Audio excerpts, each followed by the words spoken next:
What's up, guys? It is Modern Craftsman Monday. John. Monday. John's doing it all right. Good Monday. Yeah, last week I think we had to do it for John. Yeah, Oh, that's right. You almost had to do it this week too. I know. almost. John's battling sitting up. Yeah, vertigo. But this week we got Kevin Cradock, local builder to Boston, on the podcast. Man, we talk about nothing what we thought we would talk about. I feel like this is every episode. I didn't have expectations. I just thought it'd be a great conversation, and it was. Yeah, I mean, he started as a finished carpenter and made the switch. What do you say? 12 years into wanting to be a general contractor, almost out of necessity, but understanding that he wanted to do bigger and better projects, and the consistent chase to do bigger and better projects and work with really great people. I think that's what it came down to is, how he got to a point that he could work with great people and develop really great communication habits. Without losing any of that stuff. Yeah. And being involved in the day-to-day. Yeah. This episode is brought to you by Duration Moulding and Millwork. The holy grail of exterior trim and siding is material that can be milled into virtually any profile. Is easy to work with, is extremely stable, and unmatched durability, and looks just like wood when it's painted. That's exactly what you get with Duration products. To learn more about Duration, please visit their all-new website at durationmillwork.com. That's also amazing. And no, Nick is not sped up to 0.5, whatever it is. No. That was actually real speed. When I do an ad read, I automatically speed up. Do you? That's cool. I think so. It's my I didn't even realize that was a read. Yeah. Oh, I mean ad memorization, guys. Nice job. Pro. Holy grail. 136 episodes in, bro. Are we? Crazy. Right? Oh my God. He's in the backyard. Look at that sod. No, Whose job are you at? That's not your house, is it? I was trying to do I had a coaching seminar I was supposed to be doing this week. And I tried to do it for my room. So I did this stupid background thing. How do I get rid of this? I mean, it's actually it's looks probably realistic. It's one of the more realistic ones I've seen. Oh my God. How do I do It's not like a shoulders- tropical your- backdrop or anything like that. I feel like your shoulder's cut off. Like it looks like you're missing an arm. There you go. How you feeling? Oh, like shit. I switched to the medication that the doc gave me, and I feel like I went in reverse. What? So I don't really understand vertigo. All I know is it's bad. I'm pretty good at it now after listening to like So what is going 20+ on? hours of podcast. So at some point, Wednesday night, I woke up and it's like obviously everyone's had too much to drink, and you kind of go to bed and you get the spins. Mm-hmm. That's all the time. And like it's going 100 miles an hour. So it was like I woke up like that and I was like, what? So I sat on the side of my bed, looked at like the doorknob, and I was like, we got this. I don't know how this is happening, but we got this. And then it would stop. And then your body starts panicking. You're like, what's that? Because your eyes, you could like literally, I put my hand on my eye and you could feel my eye going from like left to right. Both of them. And So it just started out of nowhere. Nowhere. Yeah. And then I got to get rid of the screen. And then and then I got motion sickness because I get it like crazy. So then that just went into a tailspin, and then I eventually passed out.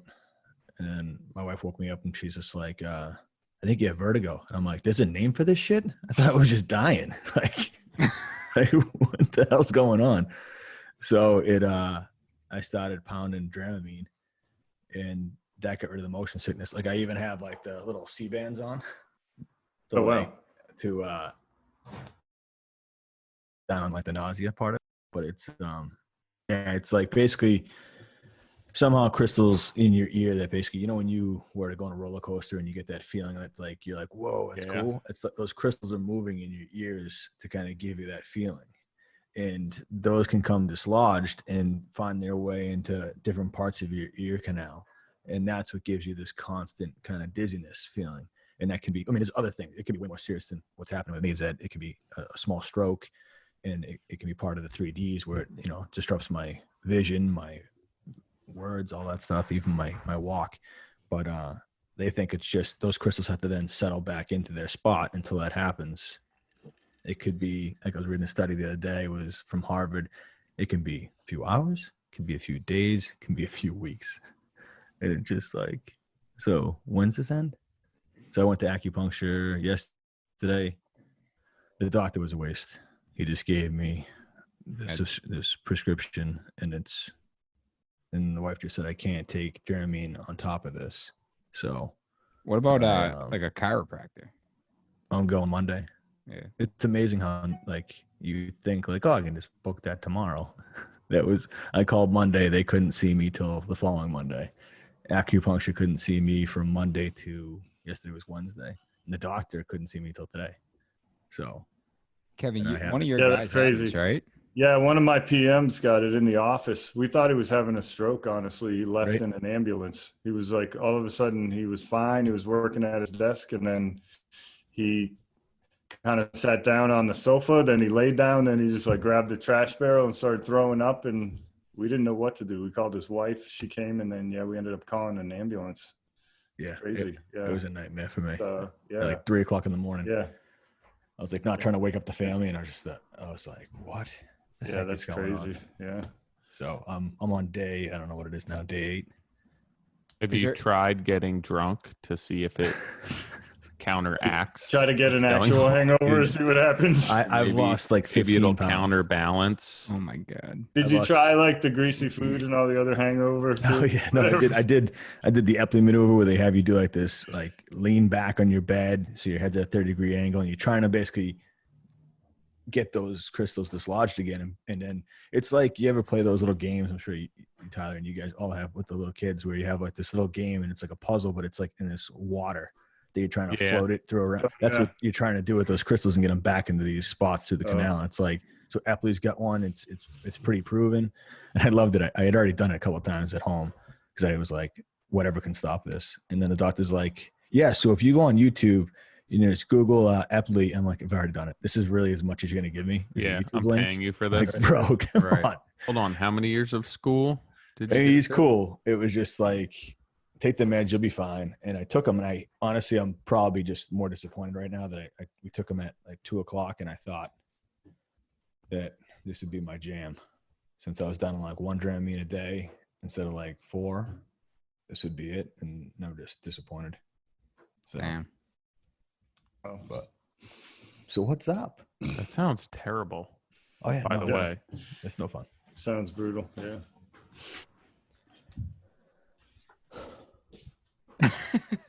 I can't get over your background. Either way, Kevin, I appreciate obviously the flexibility getting on and hanging out with us. But one of the things I wanted to talk about, and obviously you and I had the pleasure of getting together a couple weeks ago. And chatting about this, but just, overall company structure and how you implement, workforce and the culture and things like that. I feel like you've done a really good job at kind of structuring the company, but also bringing in, youth and really empowering them. Yeah. Yeah, I mean, you want me to give you a little overview or? Yeah, I mean, what's the company structure? What's your company look like as I guess for right those now? that don't know. Yeah, I mean, I can tell you like who we are and what we do. Yeah, let's start there. Yeah, I mean, so we do, I'm a builder obviously, and we do, large scale, full gut renovation and new construction, 90% renovation. But they're pretty large jobs, and we do about 10 jobs at a time. So like right now we've got 10 going, and just trying to work through them. I also have a cabinet shop. We don't, we're at the scale that we're working, we don't have the ability to make, everything for every job, but we try to get as much in there as we can. So that's kind of like, the type of work we're doing. It's pretty high end. It's fun. I'm always looking for fun, interesting projects and stuff like that. How'd you get your start in the trade? Because I know you're a finished carpenter by trade, but how did you start? I mean, I've loved I love carpentry. I've loved it my whole life. As a teenager, I worked as an apprentice, a helper, and then, right out of high school. I spent a couple years in the Coast Guard. When I got out of there, I just kind of started as an apprentice. So worked for about, I'd say, I think 4 years for a builder in the area, working my way up, learning the trade. And then let's see, I went out west for a few years and kind of did my own thing a little bit, and then came back here in '96, started my company. So it's been almost 25 years. And were you just doing carpentry at that point? Yeah. When I first started here. Yeah. So when I got back to Boston, I opened a cabinet shop, and I was doing finished carpentry and also cabinet making and some renovation. I've always had a little bit of, I've kind of early on, I kind of jumped in and out of the site work because I was really trying to develop the woodworking stuff. When I was a finished guy really when I was working for other people as a carpenter. So that's my my main background, and then I kind of developed into woodworking, but all along dealing with the whole house too. So wait, when starting as a carpentry company, how long did you do that? Like, how long were you involved in the carpentry aspect of it? Hands-on, let's see, probably 12 years. I was working in the office. I mean, you guys know how it is. As I started, I was spending most of my time on site, hitting the office. At first there was like hours of paperwork to do, then it became days, and now it's obviously, I don't even do all the paperwork for my company. I do a minimal amount of paperwork, but I don't get a chance to swing a hammer very often anymore. I think it's the most relatable thing that we talk about on here is that so many people are in this mindset that they're ready to grow the company and they want to pull themselves out of the field or hire someone to take care of that side of the company so they can remain in the field. So I guess looking back, if you were in the field for 12 years, you're coming up on 15 years, right? It's 25. 20. Am I doing my math wrong? Obviously I'm doing my math so wrong. 25. Yeah. So way wrong. Yeah. So for about 12 years, I've been out of I jump in and out. I still jump onto the site occasionally. Sure. And I'll jump out into the shop. But yeah, for like 12 years, it's been that I've mainly been focusing on planning and running stuff, which is a whole other thing. It's a completely different job. Was it a decision that you made, or was it just the fact that your company was growing and you had to step away from doing it every day? I think a little bit of each. I did have to, at a certain point, I did have to make a conscious decision, like I'm having kids now and I need to make a better paycheck. So I had to kind of like do things in a different way. I'm all about the job. It's like find a really good job and then do a really good job at it. That's what I'm all about. But there's ways to do that and make money, and there's ways to do that and not make money. So doing it yourself, as I was, with me and one or two other guys, I just wasn't able to, really, think about paying for my kids' college and things like that. It just was, tight.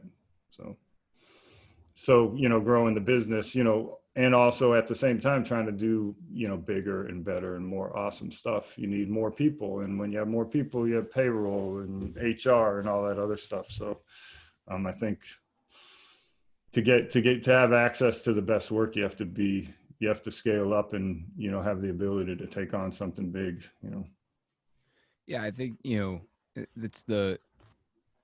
compare like Tyler, right? Like Tyler, you're, two guys doing everything, and the conversation of scaling always comes up.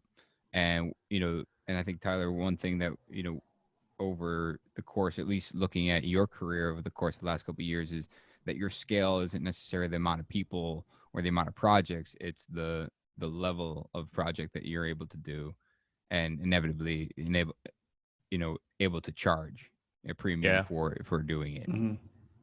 Yeah. So basically it's the way for me to make money is I have to find a customer that's willing to pay our premium. And I like the growth of my company more so has been creating a market in my area that may not necessarily be there for like the lower, I guess, smaller jobs. It's not full gut renovations, but finding, creating that market where people are willing to pay a premium to get a kitchen done, a bathroom done, 1 or 2 room remodel done, rather than growing my company numbers wise. Right. I mean, yeah, that's an awesome way to look at it too. If you want to keep it small, and keep it like intimate and doing the work yourself. And especially like, I would say like in certain areas, all that super awesome work at that size isn't, super plentiful all the time. So maybe, if you don't have to run 10 jobs, if you can run 1 or 2, you get to pick the best one rather than, 2 awesome ones and 8 ones that aren't that great, Yeah. So like it's our area is probably it's definitely a little different than Boston as far as the numbers and the amount of those jobs and leads that are coming in. So to scale, you're scaling and you're almost lowering that level of quality just to be able to do more volume, which is not really what I want to do. I don't want to relocate. So it's been really the only option for me to continue to be doing the work that I want to be doing in the area that I'm doing it. I'm sure there'll come a day where I don't feel like busting my balls doing all the work myself, and I'll have to figure out what to do at that point. But I know even a lot of the high-end builders around me that do the larger projects, they just run, 2 jobs at a time. They keep their overhead as low as possible. They'll maybe have one project manager that's running 2 jobs, and then the owner of the company is lining everything up. And it's just a way of basically managing your overhead and your costs to maximize your profit while not doing a massive amount of sales. Right. Yeah. It's just playing the game a different way. Yeah. Yeah. I mean, in full disclosure, I've picked Kevin's brain quite a bit about the way he's structured. And, as we grow, I feel as though I'm aiming for something very similar as to what you've done. Obviously the cabinet shop and having project managers and the lead carpenter, kind of in charge of a job site. We're doing probably half the amount of projects that you're doing at a time, maybe even less than that. But, the structure is what's so interesting to me. And I feel as though this is something you and I've chatted about in residential. John, we've talked about it as well, as like the role of the super and who that is. And, is it a lead carpenter or is it a super, or do you have a project manager, super and lead? And you're set up pretty, correct me if I'm wrong, it's project manager and then a lead carpenter who is also the super, right? Yeah. I mean, we call it a robust lead. We have awesome leads that are really highly skilled. Most of them could be project managers, but they, they want to swing a hammer. They want to be on site. So yeah, that's what we've got. And then we've got, PMs and also some operations administrators, we call them, on our ops team.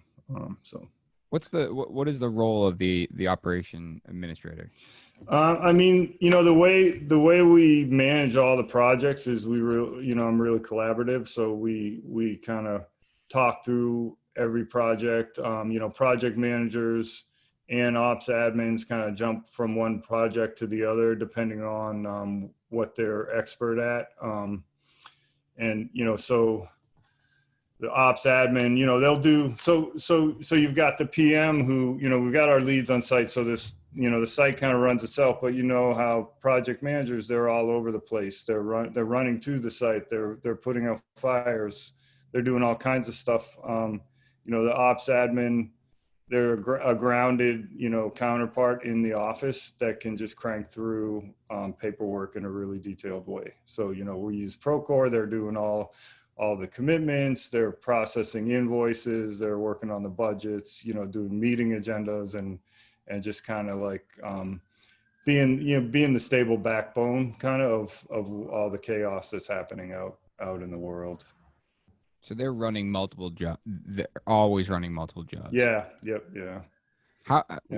How do you combat capacity for the PM? is it a dollar Yeah. value? Is it the number of projects? I mean, two's a good number for a PM. That's what we try to stick to.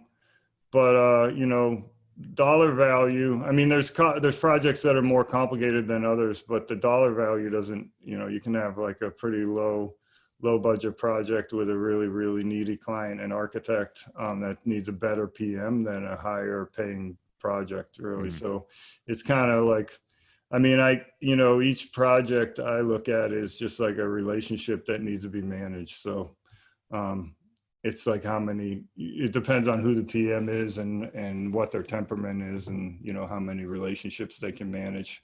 But we've always got the guys in there to back them up. It's like dating another chick. Yeah. It's like, how do you keep track? How can you afford it? Yeah, exactly. Yeah. And the low, talking about budget versus number of jobs, the lower paying jobs always seem to take more attention, and the expectations always seem to be higher because, I think you have to be more creative with the budget. Everything's tighter, I think there's a lot of truth to that. Especially if it's early on and you're trying, like, you want the project, the budget's tight, and you work really hard to make those numbers work. That if it's taking 100 hours to just get these numbers to jive before I even start the project, the amount of management that this job is going to take is going to, it's going to be more than it normally would, because you have to be so controlling of it, which is counterproductive to the cost of that project to begin with. Yeah, no, totally, it's true. I mean, it's just a lot of these projects where people don't want to invest in management and planning because it's not a priority to them, where they'd be looking at our overhead and saying, oh, that's too much or whatever. I mean, they actually need more overhead. They need more management to actually figure out the puzzle of what they're trying to do, because a lot of times it doesn't really add up, or it needs to add up exactly, budget versus scope, What does that conversation typically look like if someone questions the cost of management? I mean, I try to, like, when I meet with people before, I try to preempt that, really. Depending, there's all different ways that we're connecting with people on jobs, but if it's an architect, I'll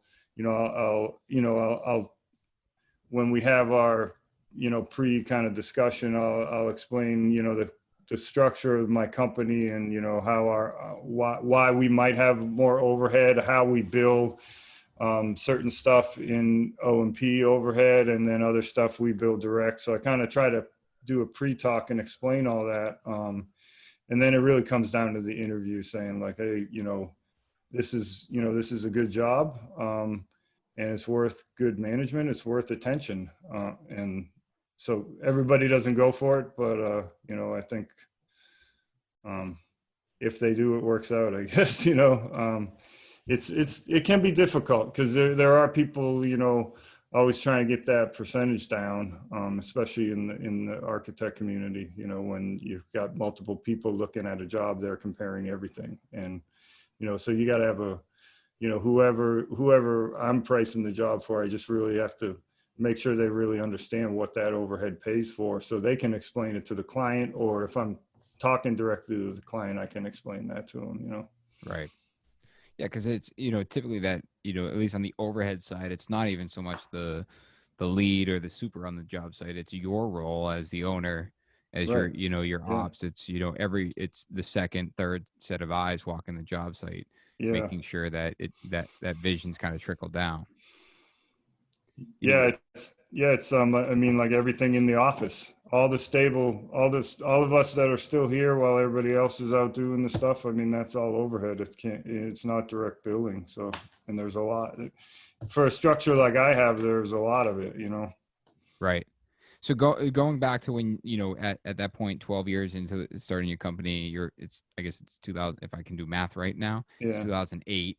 That you've kind of hit this point where you've decided, like at that point, you've decided that I need to make a change, go from being a carpentry or a finished carpentry company into building a home building and renovating company. Is that right? Yeah. So I guess if you say 2008, it was probably more like 2005 that happened, because I think we remember 2008. Yep. So yeah, probably around 2005. I just spent a lot of time in the shop and doing the finish stuff and really paying attention to the millwork so I could perfect it and hand it off. And then, I had a kid who was working for me. He's still my shop foreman now. And I really just trained him, to run the shop. And when I felt real comfortable that I had a guy in place running the shop, and I had a couple, at that point, I was one of those guys where I was kind of the PM on everything. I didn't have a lot of office staff. A couple of guys that were leads back then are now PMs with me. Some of them are still leads. But I just kind of stepped more into that, the full admin role, and kind of like promoted everybody a little bit to kind of get things running in that way. We talked about something offline about I forget what you sent me. It's about promoting people though. Oh yeah, it's how the Peter principle.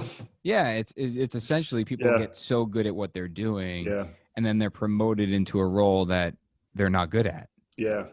I mean, that's the Peter principle. It's that economic theory that once someone's good at a job, they pretty much get promoted when they become fully proficient, and then they start at the ground level in some job that they're probably not good at. That happens a lot in this industry. You got all these carpenters that are crackerjack guys. They're really good. They're really good with their hands. They're really precise in the physical work that they do. But then, so you're like, okay, well, this guy can plan a job. This guy can run a job. And then you give him a computer and it's a completely different story. Or you give them, some details to keep track of on a larger scale. I think that's common with carpenters, because a lot of people that are really good with their hands are really good with their hands. Do you ever feel that you are encouraging your leads to get into more of a project manager position? I know we're kind of on the topic of not doing that, but I feel like a lot of people who want to stay in the field as a lead are more so a lot of times a carpenter who's super talented, who you want to kind of slip into that role and give a little bit more responsibility. Yeah. If I that do. makes sense. Yeah. No, I mean, honestly, we're really, even though we're building and we're doing all kinds of stuff beyond carpentry at this point, obviously, most of my PMs were carpenters at one point. A couple of them were promoted from lead to PM, and it worked out. I've had situations where that didn't work. I guess it's just you got to pick the right guy. And I think like what I've learned over the years is, there's all different types of intelligence, and you got to make sure they have the right type of intelligence for the job that you're asking them to do, because you're kind of setting a good guy up for failure if you promote someone from lead to PM and that's not, it doesn't come naturally to them. Yeah, because I think it's a good opportunity. Most people want to just take somebody out of the field entirely and not let them still be on the tools some. And I think that there's a lot of people that still would benefit from kind of doing both. But so many companies are, they need somebody to fill that position. And they're like, all right, well, you're next up. You've proven yourself here. Here's the next step, where realistically that may not be the next step. And maybe that's never a step that they want to take, that I think they kind of get forced into oftentimes. Well, I think, Tyler, what you just said, that they don't want to take. And I think the problem there is that they think they do want to take that opportunity because of the financial benefit. And then that's usually what it comes down to, is that the growth within, particular roles, where it's, I've talked about people, internally, other companies, people I've interviewed to come, work here. It's it's always about it always stems back to the financial growth opportunities. And, from a carpenter standpoint, there's a cap. And, in my opinion, I don't think the cap is that low. Meaning if you're a really good carpenter and you're really proficient, like Spencer Lewis, that dude can crank through interior trim in a really efficient manner at a really fast pace at a really, really high quality. He could be charging, a premium for that. And I think if he was an employee, it would be the same thing. Kevin, like if he worked for us, he would be so efficient that we could bill him out at a higher rate, and he could make more money because he's so good at it. And I think this is the conundrum, is that it's the the thought that there's a cap on everything. And okay, I've hit my cap as a carpenter. I need to go to a project super or a lead or a project manager. And I worry about the same thing. It's like, I worry that some people might say, yeah, I want to be a project manager, or I want to be a super, or I want to be a lead. It's like, do you, or do you want the financial side of it? Yeah. And I guess that, you read the book, Kevin, like what does it talk about as far as like the Peter Principle? Well, I never read that book. Oh, Well, you recommended it to me? No, I was giving you an example of what the Peter Principle is. Gotcha. Yeah, no. I mean, I could guess what the book's about, but yeah, I mean, honestly, well, first of all, I think carpenters get paid pretty well, especially around here. Yeah. I think they do okay, and I think you can make a good living as a carpenter, and it's I mean, for a lot of people, they should focus on that and stick with that, because you can't, you're gonna, if you try to put yourself into a position where you're not going to do a good job, you're going to end up back where you were, but probably not with that same company where you were comfortable and you had seniority and all the other stuff, But I mean, when you promote a good lead, and turn them into a not so good PM, you're kind of doing two bad things. You're robbing your company of like a really good, proficient lead, and then you're kind of setting up a false expectation just because one guy was good at something, thinking he's going to be good at another, and you could potentially, it could go very bad, because a carpenter, a lead, they can cause some damage. A PM can cause a lot of financial damage to a company if they don't do a good job. And it's a lot of times it's hard to keep track of every single thing they're doing. So in my opinion, they need to be pretty good, So then what do you do if you put somebody in a position that they're, not succeeding, but they have a past history of being a successful carpenter? Is that something you can come back from? It's like, we're going to basically demote you at this point, or is that like the point of no return? That's a difficult thing. I mean, to me, pride aside, that would be the good move to say, because it's not a huge pay cut. I mean, depending on like, what your company is and how you guys do things, if you got a guy on site that's getting paid hourly and he's working hours and he's getting overtime and stuff like that, he's making a pretty good paycheck. So it's not so much of a financial demotion, but it is, just there's pride involved and stuff like that. Ranking. Ranking. And, I don't know. I mean, to me, it's not a big deal. I look at everybody like equally. I look at a carpenter, and, I'm a carpenter myself. I respect what they do. I look at a lead, I respect what they do. A PM, an ops admin, or anybody really. So, I mean, I don't think there's any shame in any job position, and, those are all skilled jobs. But I've never successfully demoted anyone, I don't think, that I can think of. There's been a couple guys where I've had a lot of hard conversations and kind of was working toward that, and they ended up resigning before it happened. I think that's it's a psychological punch in the gut to go from PM back to lead carpenter for a guy, from his perspective, I would think. I mean, no matter what way you slice it, I feel like it's a failure, right? Yeah. Whether it, I mean, it doesn't basically dictate or it doesn't mean that that's who you are, but I think that, like you said, there's a pride there where it's like, well, you know, you take a hit and there goes your confidence, which Yeah. is huge in our industry.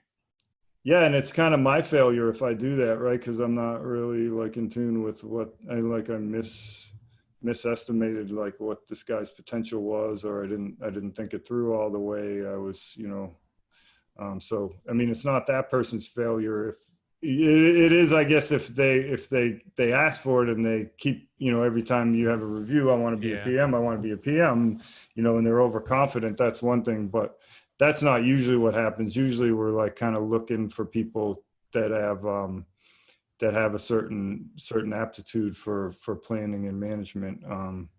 But it doesn't always work, you know. What's difficult there too is that, you know, say you can't successfully move someone backwards. I don't want to say demote because I don't think that's necessarily fair, but move someone backwards. Let's call it a correction. Because Nick's thinking about doing this right now. No, and I don't want to call it demotion.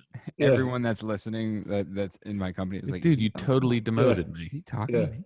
No, but I think the frustrating part of that is you can't, you know, the other option is you don't do anything and they inevitably leave, or you have to fire them.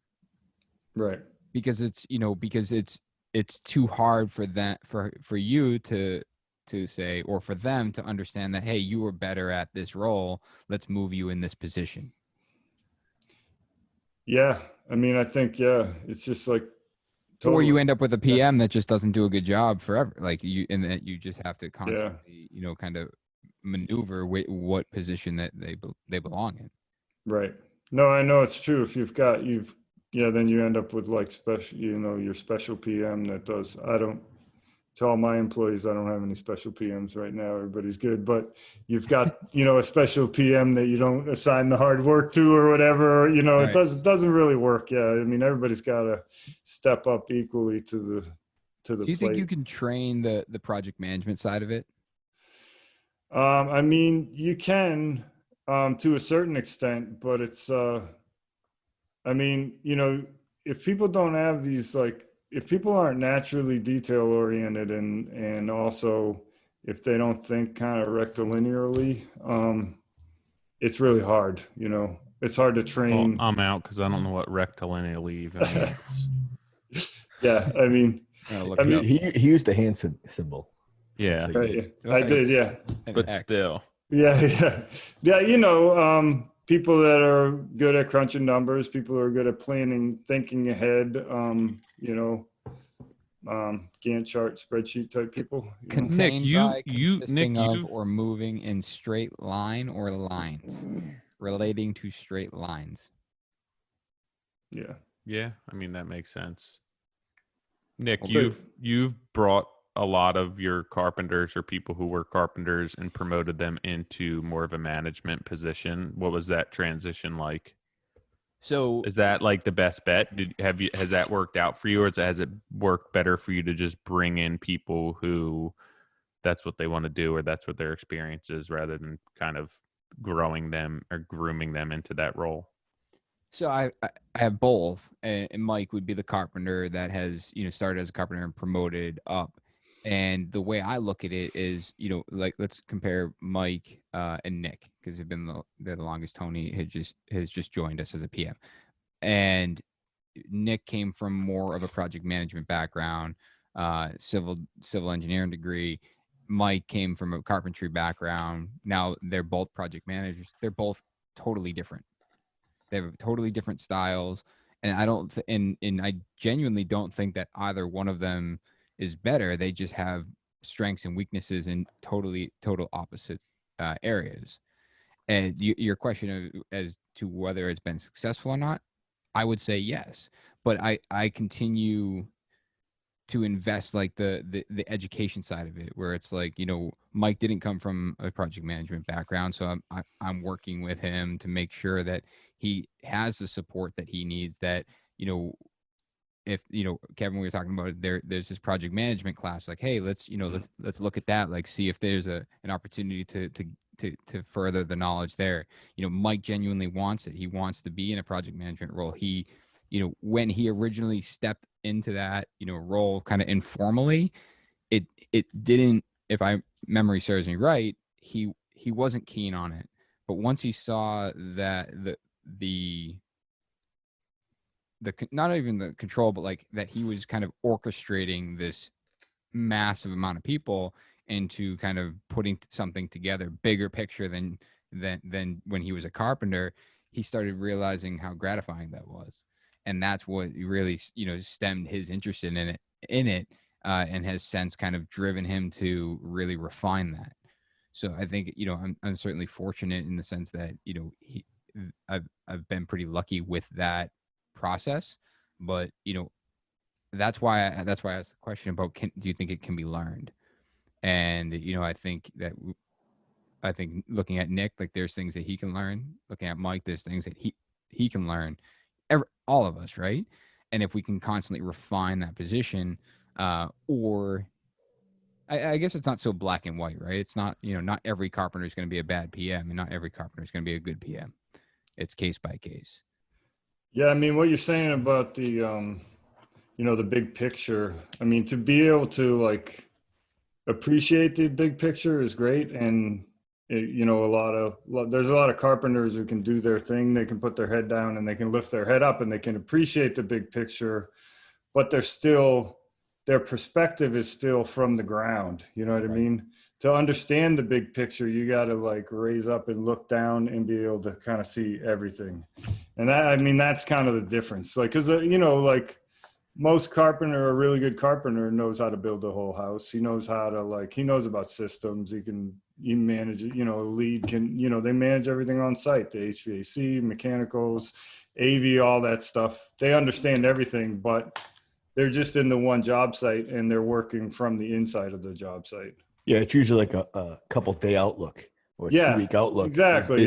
Is their max that they have to keep an eye on. Everything else as a PM. Like I talked to you about Jacob Lilly, the one we're starting right now, and it's like I have John who was a carpenter forever doing kitchens and bathrooms, had his own company, but like that's got a huge moment frame in it because the whole family room is like all glass. Mm-hmm. Like I'm like, hey, I set it all up for him. I go, but now take this to the architect. He's like, I've never reviewed this before. Like I've never reviewed. I'm like, it's still a steel frame, but like there's that moment of like a PM will attack that. You get me? And you look at the steel and go, all right, here's a section. This is what I'm looking at. I'll understand it. But this is where this is totally my opinion. And he listens to this. So Johnny, you'll love this. He takes that carpenter end of it where it's like, this isn't in my wheelhouse. Like plumbing. I'm not the plumber. I'm the carpenter. This is not wood. Like there's the PM, I think there's that different switch that's like, all right, I need to attack this and figure out a way to navigate this because it does go into the project. It does make sense. And I can make it make sense. It just means that they need to understand it and dive into it and study it longer. But there's this carpentry mentality that it's like, no, I don't know. Who can I give this to? Who's this hot potato I can pass this off to? Yeah. Well, that's the carpenter right there, used to wood. You can cut it easily into a shape and make it fit, and it's not permanent. You don't need detailed shop drawings. You can manipulate it. Review it. You can always like take out your plane and shave a little off or whatever. Carpenters definitely fixate on wood, I would say. Do you think John's improved? Like, do you think there's the ability for him to learn that? Absolutely. Yeah. I think it's walking him through it and being comfortable and giving him the resources. So like I'm out right now. So what I loved about it was that he's like, hey, I'm not just going to kick this off to the architect. I'm going to review it with Benny because I've never done this before and you're not here. And I'm like, done. So yeah, no, I mean, I never thought he would be a PM. I mean, you guys can jump in here, but like I hired him to be a PM in the next 3 to 5 years. That was my goal. And if he sped that up at all, that'd be great. But that usually comes with some usually massive penalties where it costs us tens of thousands of dollars from what I've learned over the years. So I was like, I'm not fast tracking this. I don't need to, and now we've kind of tried to manipulate it where, all right, if you're going to take on more of the, PM role, then maybe I should look into a superintendent. That's what we did, so we can have 2 jobs, a super of 2. And just for salary wise, people listening, it's like Kevin, you said, I put 2 PMs on, I put 2 jobs on 1 PM. It's like, that's how you can spread. Most clients at a certain threshold of projects don't want to have a huge nut for management. Even if it was totally needed, just seeing that line item, they're like, what? Yep.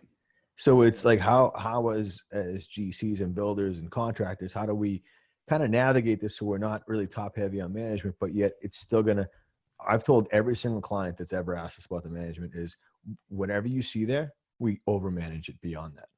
Like there's no, we're so on top of the project and, immersed in it that there's no way we're going to punch out when that number runs out. So we should be billing you more.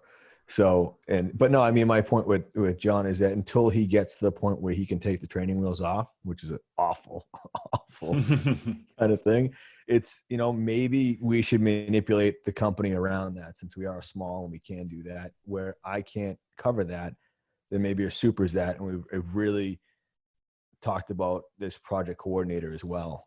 I could see the next struggle for any of the guys we have coming up as PMs is that, the day-to-day stuff is tough to navigate in the long-term stuff over 2 products, because they're really complicated. Having that the super really, make sure that all the little things are getting done. Site cleanliness, just the appearance of the job, dumpsters, porta-johns. I know it sounds stupid, but it's all these things that make sense, that can kill a project. And then, is the lumber the right size? When that stuff's getting dropped, is it getting returns? All those things are the superintendent's role for what we have.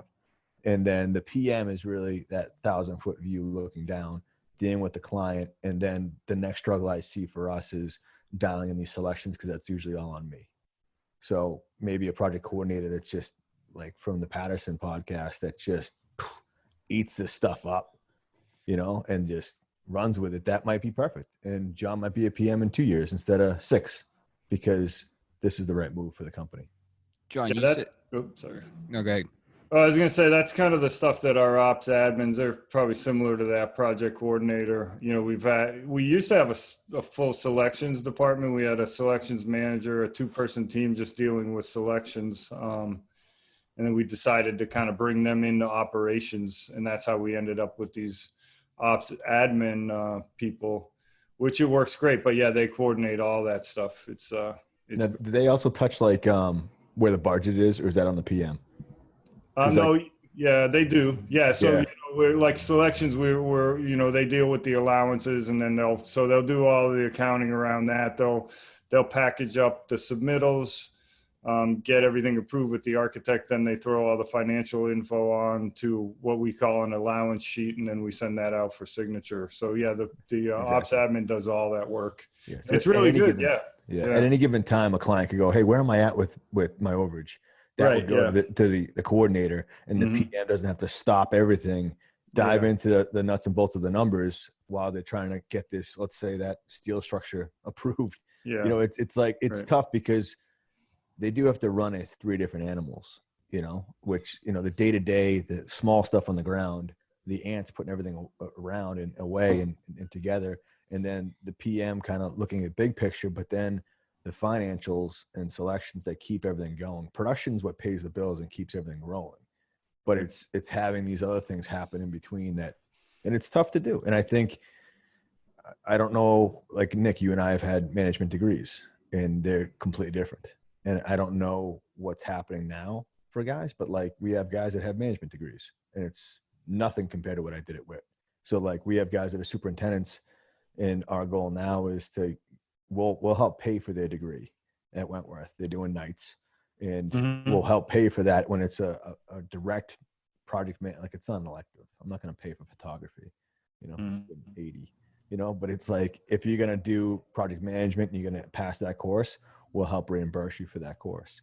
That's the goal. Is that it's almost, Nick, you had asked, or Tyler had asked, can you teach PM or construction management? It's like, you're going to get enough of that through osmosis, but not enough that it's going to really, it's going to be such a staggered growth that you'll never see it. It's like, well, that's what I think is important to note is that Kevin, you made the reference about having the far, the big picture view, where I've talked about before, where it's like, I go into a space and I stand across the room and look at how things, come together at whole, the whole space, where carpenter is on the ground, putting things together, and it might look good right there.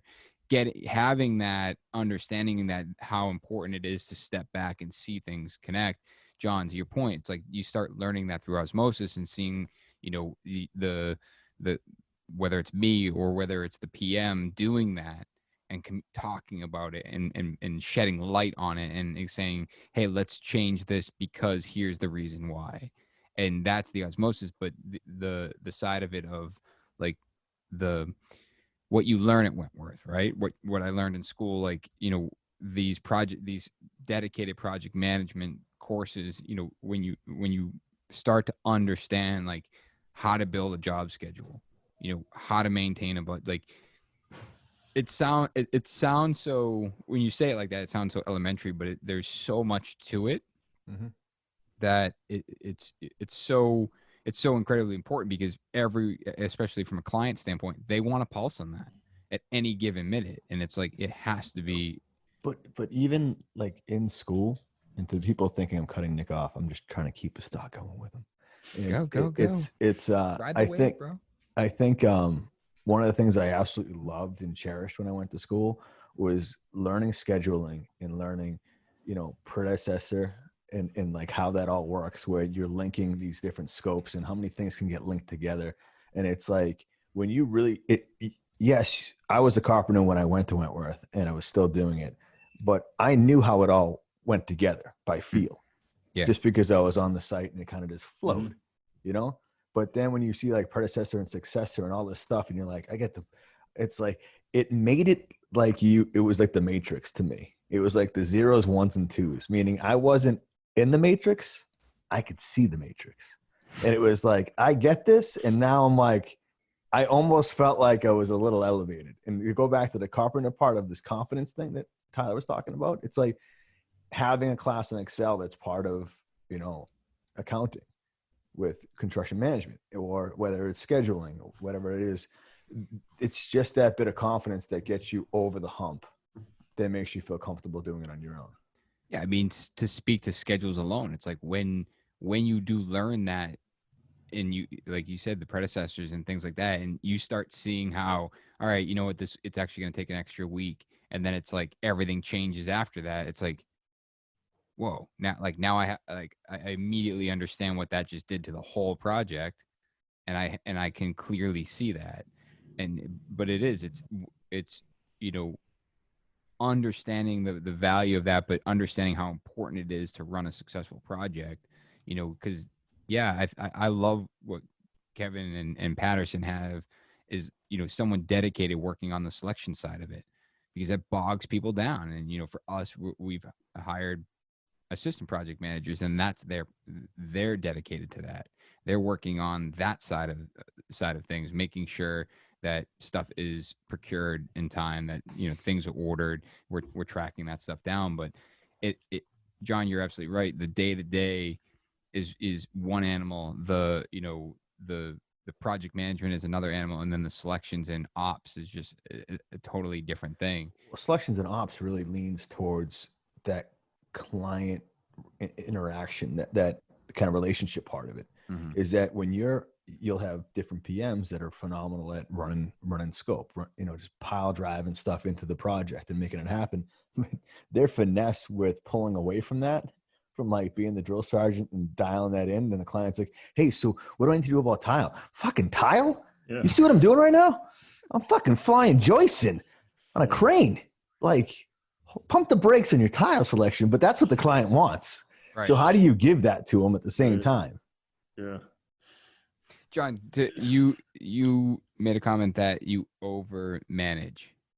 Oh, yeah. So my question there is, from a job costing standpoint, and maybe you don't do it, but from a job costing standpoint, how are you allocating that? Like, if you're over managing it, are you tracking every hour that you manage a project? No, I mean, it's like anything. I think, Kevin, I used to do the math. When I was a PM, I would run 4 to 5 to 6 projects, and I would be able to have that capacity. When I went, no, but they were all different, and I just overworked myself. Look at me now. Pre-vertigo. Vertigo, yeah. I'm laying here with a pillow in a plastic room. Yeah, it's tough. But I think when I then went to Boston Green Building, we had PMs and all that stuff. We found that 3 was that perfect number of projects, and they weren't to the caliber of any of us on the screen now that we were doing then. And it was basically the fact that if they worked on one project for 3 hours a day and they times it by 3, we were getting an hour of free time out of them, and most of the guys we had didn't work just 9 hours a day. They'd work 10, 12, whatever. So the point is that everyone was salary. So as long as we're hitting our overhead, meaning we're not dumping 3 or 4 guys there. Like, I don't have to be there, Ben and somebody else. That's completely over managing, meaning we have to relook at the scope. Like, we're doing that for Cohasset, where it's like, hey, this whole thing's evolved, where we usually, it's one of our things in the beginning is, when it comes to management, we'll overlap a project manager between 2 projects, usually close together in areas, not having a lot of travel time, but that's how we diminish the burden on management numbers. And like Cohasset's turned into an absolute, huge project. And it's like, well, this could take a PM, myself, and a super to do all that. So we need to reevaluate the numbers, but it's knowing when that, hit that threshold from $300,000 to $2 million. Like, it's got to change. But no, I don't track it every day. Kevin, Well, that goes back to the budget on the job, right? A $3 million job, you got plenty of budget compared to a $300,000 job for management. You can overmanage that. Yeah, exactly. It just, but we didn't hit that in the beginning. Yeah. So it's like a sliding scale. So as they added scope, we now have to, everything's now permitted. Yeah. Before it was all design. So I'm doing that while I'm on site on a meeting like this. But then once it all got approved and we're going, now we're dancing. Now we got to put guys on the ground. Kev, how do you, structure as far as from a management? Like, how are you, is that billable to the job, or is it more of an overhead, kind of like John was saying? I mean, we definitely overmanage. So I give way more than I get paid for in the management. And I'm happy to, because it makes things go so much better. We bill, the only management we bill is on site. So everything else is in the overhead. So we bill, when the PM is on site, laying out, interacting with the lead, doing whatever, meeting with the client, they're billing, they're on the clock. Meetings, the PM will bill, but every job, I pretty much go to every single job meeting. We meet bi-weekly. So I've got about 5 job meetings I hit a week. And it'll be me, the PM, and the ops admin, all there. I don't bill for my time. So, they're just getting the hours of the PM, even though there's 3 people there. So yeah, we try to keep the billable management is pretty low, for various reasons. But the main thing is because I just want to spend, I don't want to be held back from doing a good job because of the budget. I want to be free to do what I need to do to make this, whatever project we're working on awesome, and not have to worry about getting, pushback on my invoice because I'm over budget on management.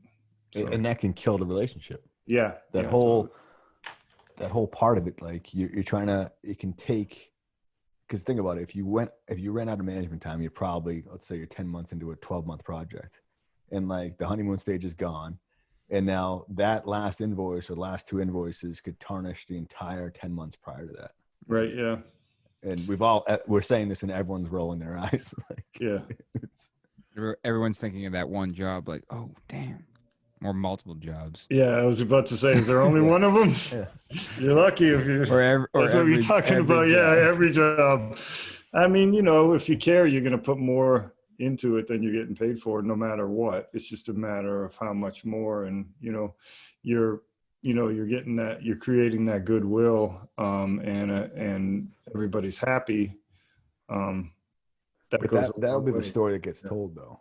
Yeah. The story that gets told is that shitty invoice and how you guys reconciled it, and that Right. you spent 6 hours debating back and forth over an invoice on management when it wasn't even 6 hours that you were putting in for the management. Yeah. Like, It's petty. It makes us look petty. It's Yeah. just like, it's not a conversation that you really want to get into, talking about 6 hours on a multi-million-dollar project, arguing with someone about, trying to get my extra couple $100. To me, that doesn't make any sense at all, but that's how I look at it, But then there's the guys that we've all listened to that are coaches for construction. And they're like, you got to refer to the contract. It could be page 27 about management.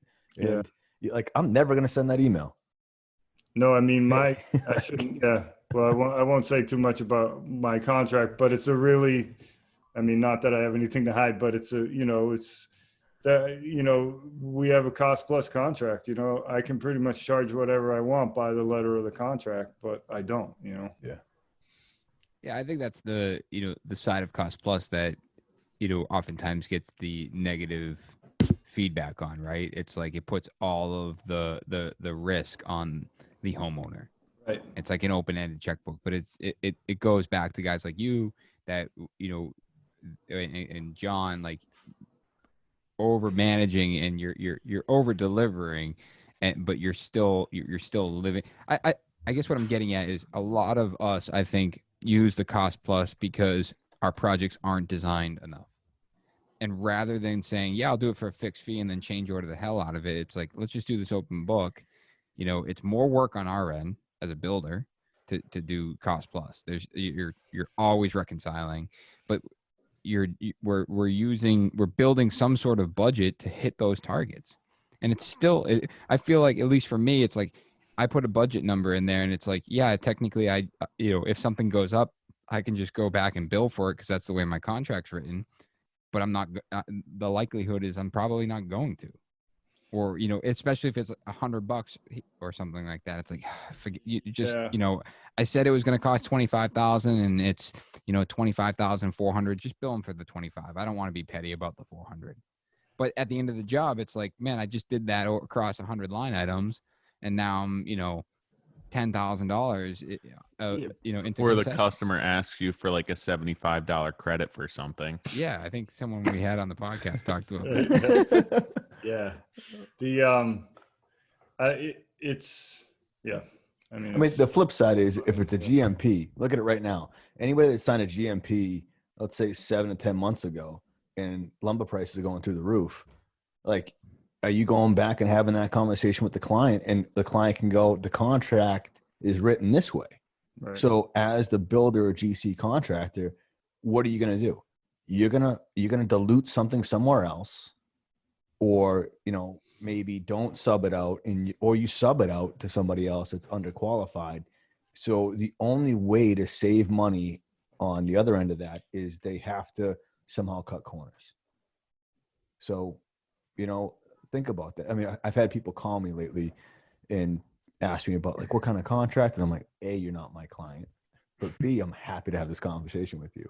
But I feel like if you have customers who are not willing to understand, like, the conditions and what's going on with the world, and the lumber increase, the price, the lead times on everything else, like, you haven't done a good job of establishing the relationship with your customer beforehand.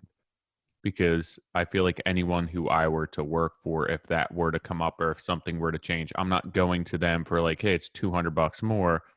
But if your lumber prices have literally doubled, and like you've established a good relationship with your customer, not just sold them a job, then that shouldn't be an issue, contract or not, True, but I think there's a huge market that people that usually leave reviews are in, that they do just sell projects, and it's a kitchen, it's a bath, whatever it is, and then it's not that big of a relationship, I don't think. You get me? Like that beginning, that honeymoon, not the honeymoon, that kind of wooing stage is much shorter, and it's based on numbers.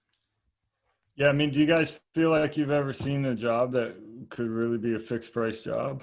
Honestly, it's usually try to be dictated by an architect. Yeah, because I mean, you know, you go through this whole process, they give you drawings, but you're never building, you know, the details aren't there. And if there are details, I mean, it's pretty rare in residential that you're actually building what you've priced. So it's hard to, I mean, it doesn't seem fair to really have to put a fixed price to that and live to that number.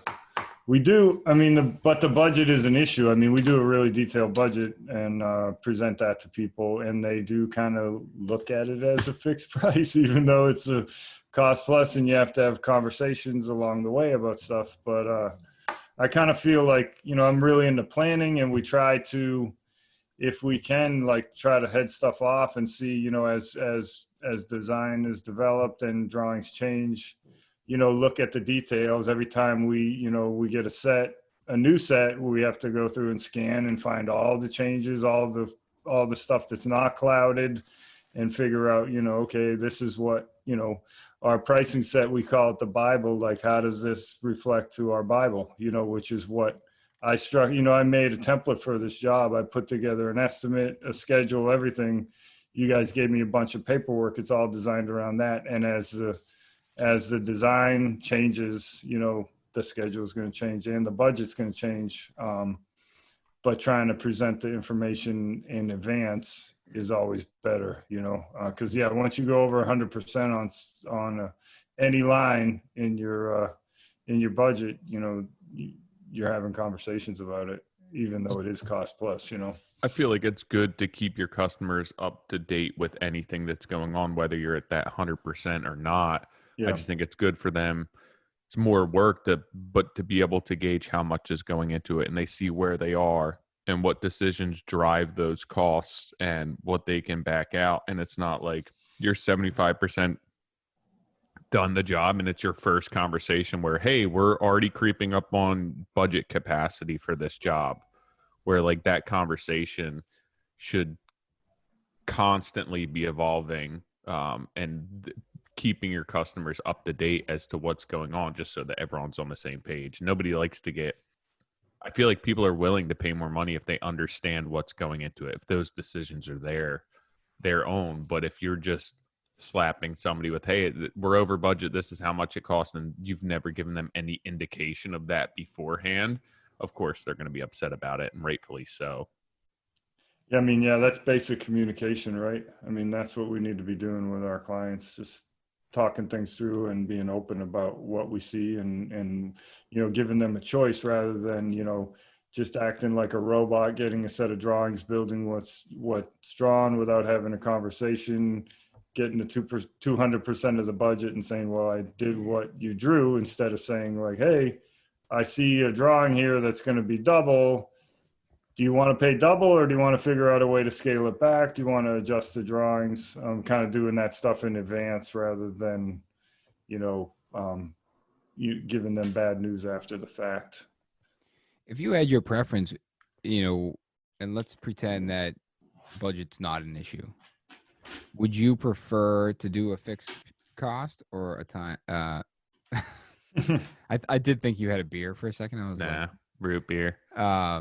John's over there like, whoa, my freaking vertigo's going crazy. Tyler's a beer. Dude, I'm not going to lie to you. The fan's killing me. Oh, let's turn the fan off, man. Why you say something? That's a nice fan. You haven't talked a lot, yeah. So it's fine. But when like the last round you were just talking, I was trying to cover the screen. that's going faster. I guess, you know, John, can you reach your fan while seated? I got kids for that. These are 8-foot ceiling too. I would struggle. Let's all wait until Tyler's fan stops. I don't know. I think I may have gotten it. Yeah, it's slowing down. Looks good. This fan does not look good. Would you prefer to work off a complete set where you could be fixed cost, or would you prefer the administration work that cost plus takes?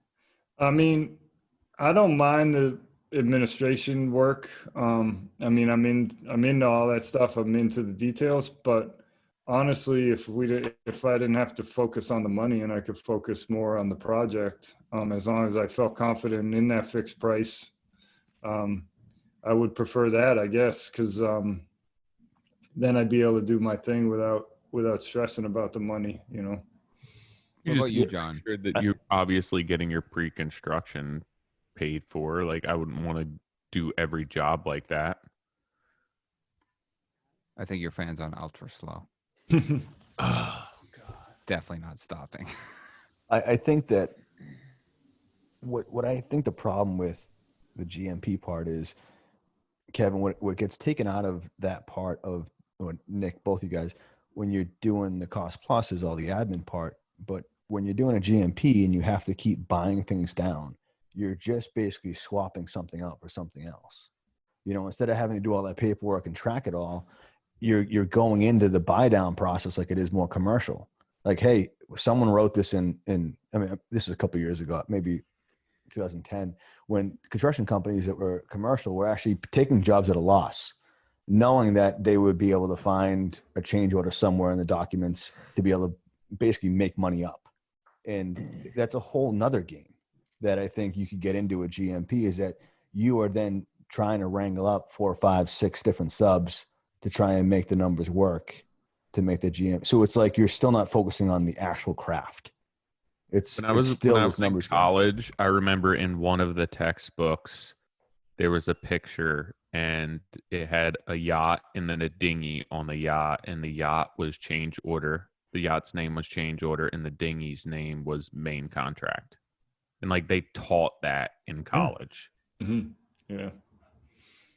Yeah, I mean, it's wild. But John, I feel you don't think if you were doing, if I could use my subs, yeah, like my core guys. I mean, they're giving you a detailed set of drawings, and you're gonna build exactly that. So you have the opportunity, right, to get your subs that you want, and you know you're gonna charge the rate that makes sense for that. Is that what we were talking about? Yeah, I think. But Tyler's point is key here, is that you have to be paid for your pre-construction. So you're putting in, 100 hours you're getting paid to price the project and get to a point where it's like, all right, basically the client just wants to know, I want to know exactly how much this cost.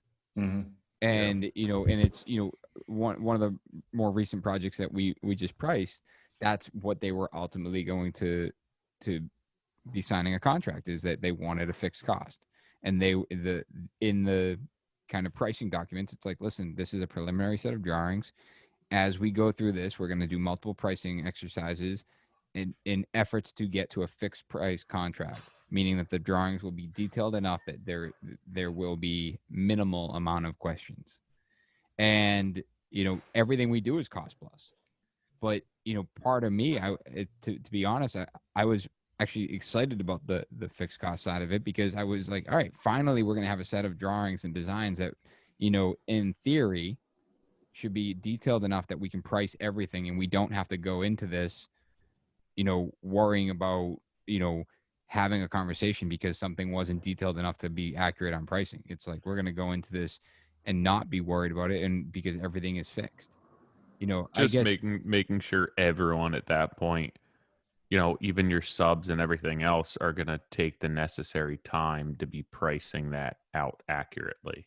Yeah. I guess John's point about the lumber, it's like, well, I feel like that's got to be separate from the fixed cost. It's got to be in the contract saying if lumber prices change, they change. I'm with you. I think you could definitely. We used to do that at BGB. We'd get all the projects, and we were a younger company there, and we were probably outside our swimming pool. We were outside the kiddie pool when we shouldn't have been, and we had to price out everything. So when we did pre-construction, I'd have a binder that had every division, everyone priced out, because that was what we had to show the architect or the client in order to get them to have enough confidence that we could do that job. Mm-hmm. So our pre-con was huge. And then basically I'd turn it over. You have the schedule and the entire binder, and said, hey, here's the PM, read this over. Here's everybody. Here's the subs you're going to get with this bundle. And this is your opportunity now to raise your hand and go, I don't like this person, or I'm not comfortable with this schedule, or whatever it is.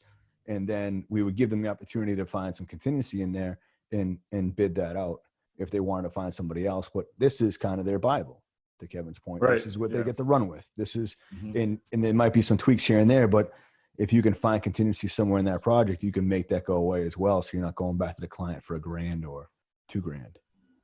So I've done that game. It's good. It just, you have to have a good set of drawings.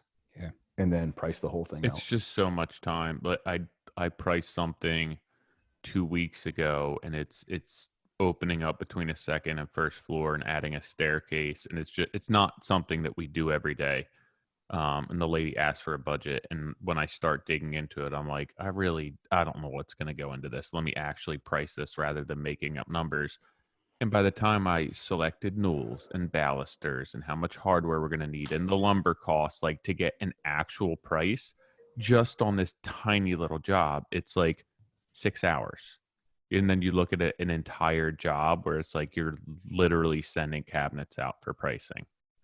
You need to have your entire kitchen done, hardware selected. It's just so much time that it takes that I don't know if customers are willing to invest that much time up front.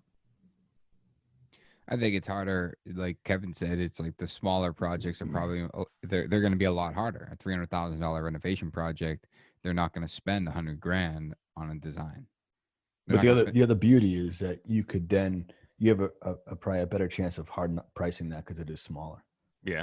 True. Like that's true. Yeah, we did a bathroom a couple months ago with LDA, and it was bulletproof. They had everything done. We actually pre-ordered everything, had it in the garage. Mm-hmm. So it was like when we were ready to go, the only thing that we did was we demoed, and then we had to do shop drawings for the cabinetry because we were right there, just to make sure it was custom.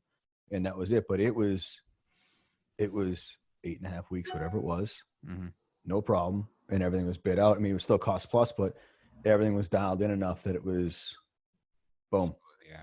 Locked and loaded. I think that's I think that's what I was saying earlier is that, approaching this with a cost plus contract, but still doing the due diligence in the sense that, let's get to as fixed of a number as possible.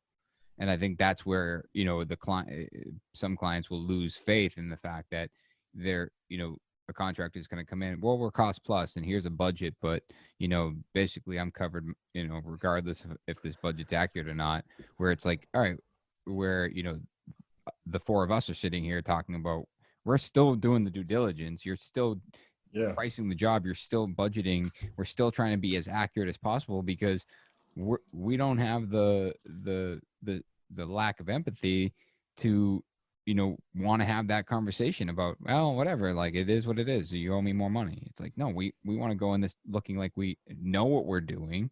We want to keep you happy. And Kevin, spot on. It's the communication.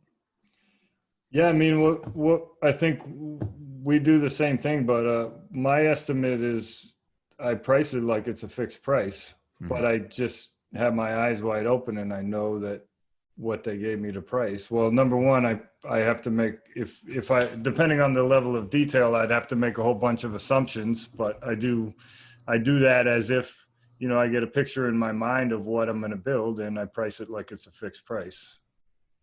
Yeah. And it's, going back to you talked about architects and pricing work where it's like you're pricing up against someone. I think that's the scariest part about bidding a project, especially when there's not that much detail. I'll reference a job, all of you guys know which one I'm talking about, but we just priced it and that we assumed there was a bunch of assumptions made on it. And we, 3 other builders priced the job. Me and one builder were literally within a couple $1,000s of each other. And the other 2 were like multiple millions different. And I'm sitting there, I'm like, what? Like, and I went back, I'm like, we obviously assume different things. Like that's what it came down to. And I was fortunate enough to debrief with the architect, and that's exactly what it was. It was like, yeah, these numbers, you guys were assuming one and they were assuming something else. But the worst part about that, it was just an exercise. Right. The architect already knew who they were going with. Is that true? I don't know. I don't believe that. Okay. The second place guy was a traditional contractor. So they had no right to be doing a modern build.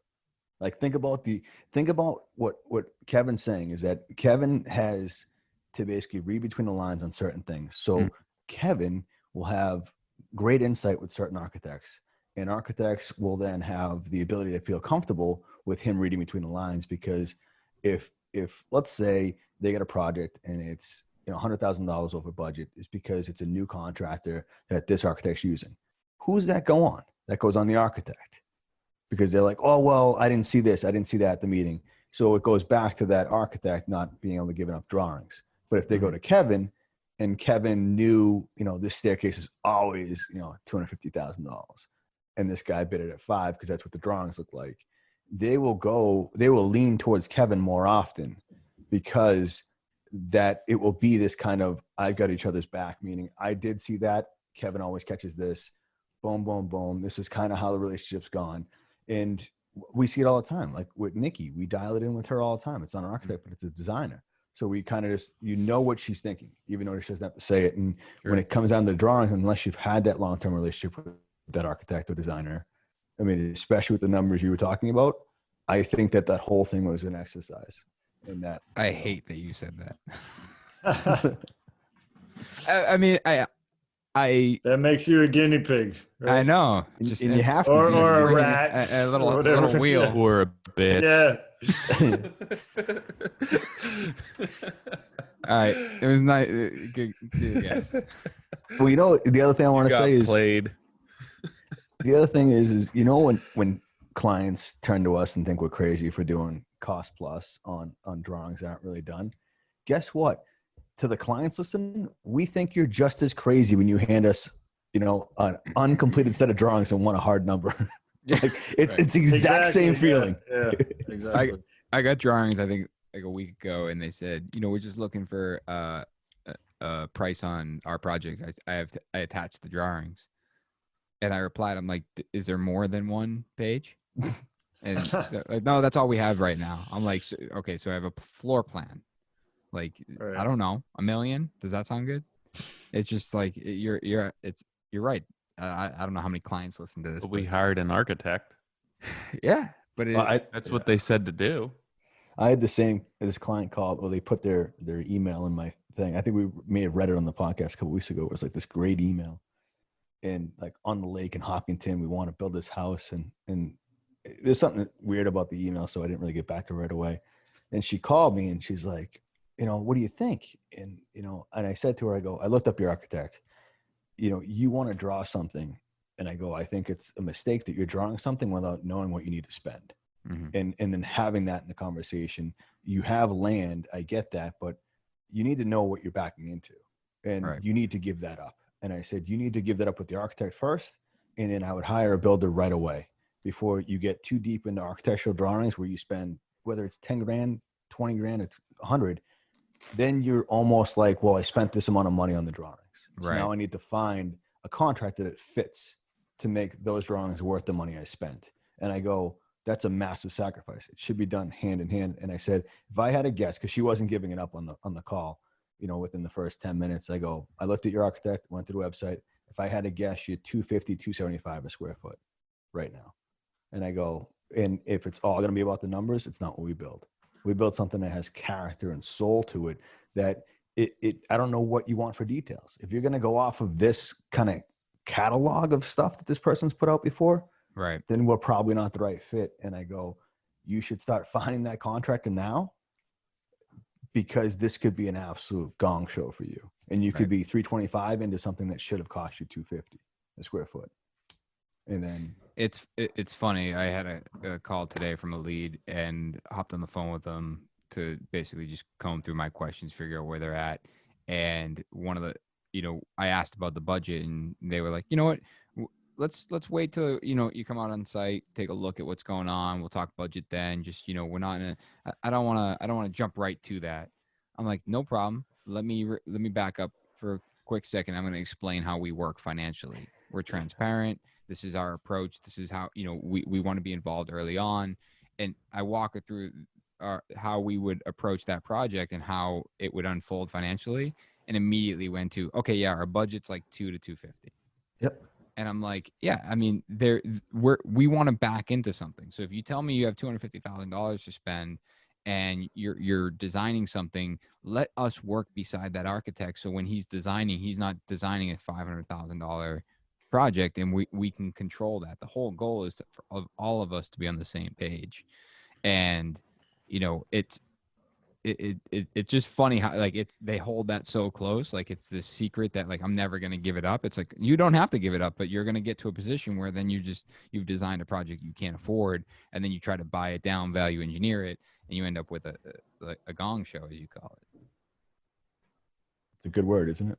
It's a great word. I feel like it's 2 words. Yeah, I mean, it's true when they're kind of locked into this idea of a plan, and then they're looking at like, the contractors are the problem. Everybody's charging too much. The architect told me that this was going to be fine. He told me this was 500, and everyone's coming in at 1.5. Yeah. What's wrong? We look like the asshole. Trying to make money. They're just trying to gouge me or whatever. Yeah, it makes us look bad. But meanwhile, the architects paid for all of their time that they over-designed something that is not buildable for that cost. Yeah. Yeah. I mean, and a lot of times, we've had situations where we've had, architects present budgets, we've priced, and then it's kind of like the architect wants to do a value engineering round before it even gets to the client. And, they don't even know about that because they're trying to like keep the project intact. And, there's all kinds of stuff like that happens, Yeah, I mean, I didn't think we were going to go down the whole like how architects make us look bad conversation, but it's frustrating, and that's why why I try to get right to that conversation in the beginning of whether it's an email or phone call. It's like, let me explain our process, and this is how we work. I'll say that all the architects we're working with right now are awesome. Just to let everybody know. And just for anyone listening, anything negative I say, it's from years ago. Kevin is not winking. We promise. Yeah, right. No air quotes. Yeah. No, I mean, that's true. Like, I think I'm speaking to a lot of our listeners, right? We all try to partner with the right team, architect, client. Like we all, there's always going to be times where we run into situations where it's not a good match, and sometimes that's our fault, and sometimes it's something we unfold later. But understanding the process of working together, and you said it in the beginning, Kevin, is being collaborative, and understanding the value behind collaboration, just allows the project to go so much, smoother, and allows everyone to have a common goal. Because that's, I feel like that's what it comes down to, is when the goals are misaligned. The architect wants to build something really elaborate for his portfolio, and the client wants to spend $500,000, and the builder just literally wants to make money on it. Yeah. And it's that's the setup, right? Yeah. And it's like no one, the only person that looks bad is the builder, because they're the one that's producing the work and billing on a weekly basis. The design is just.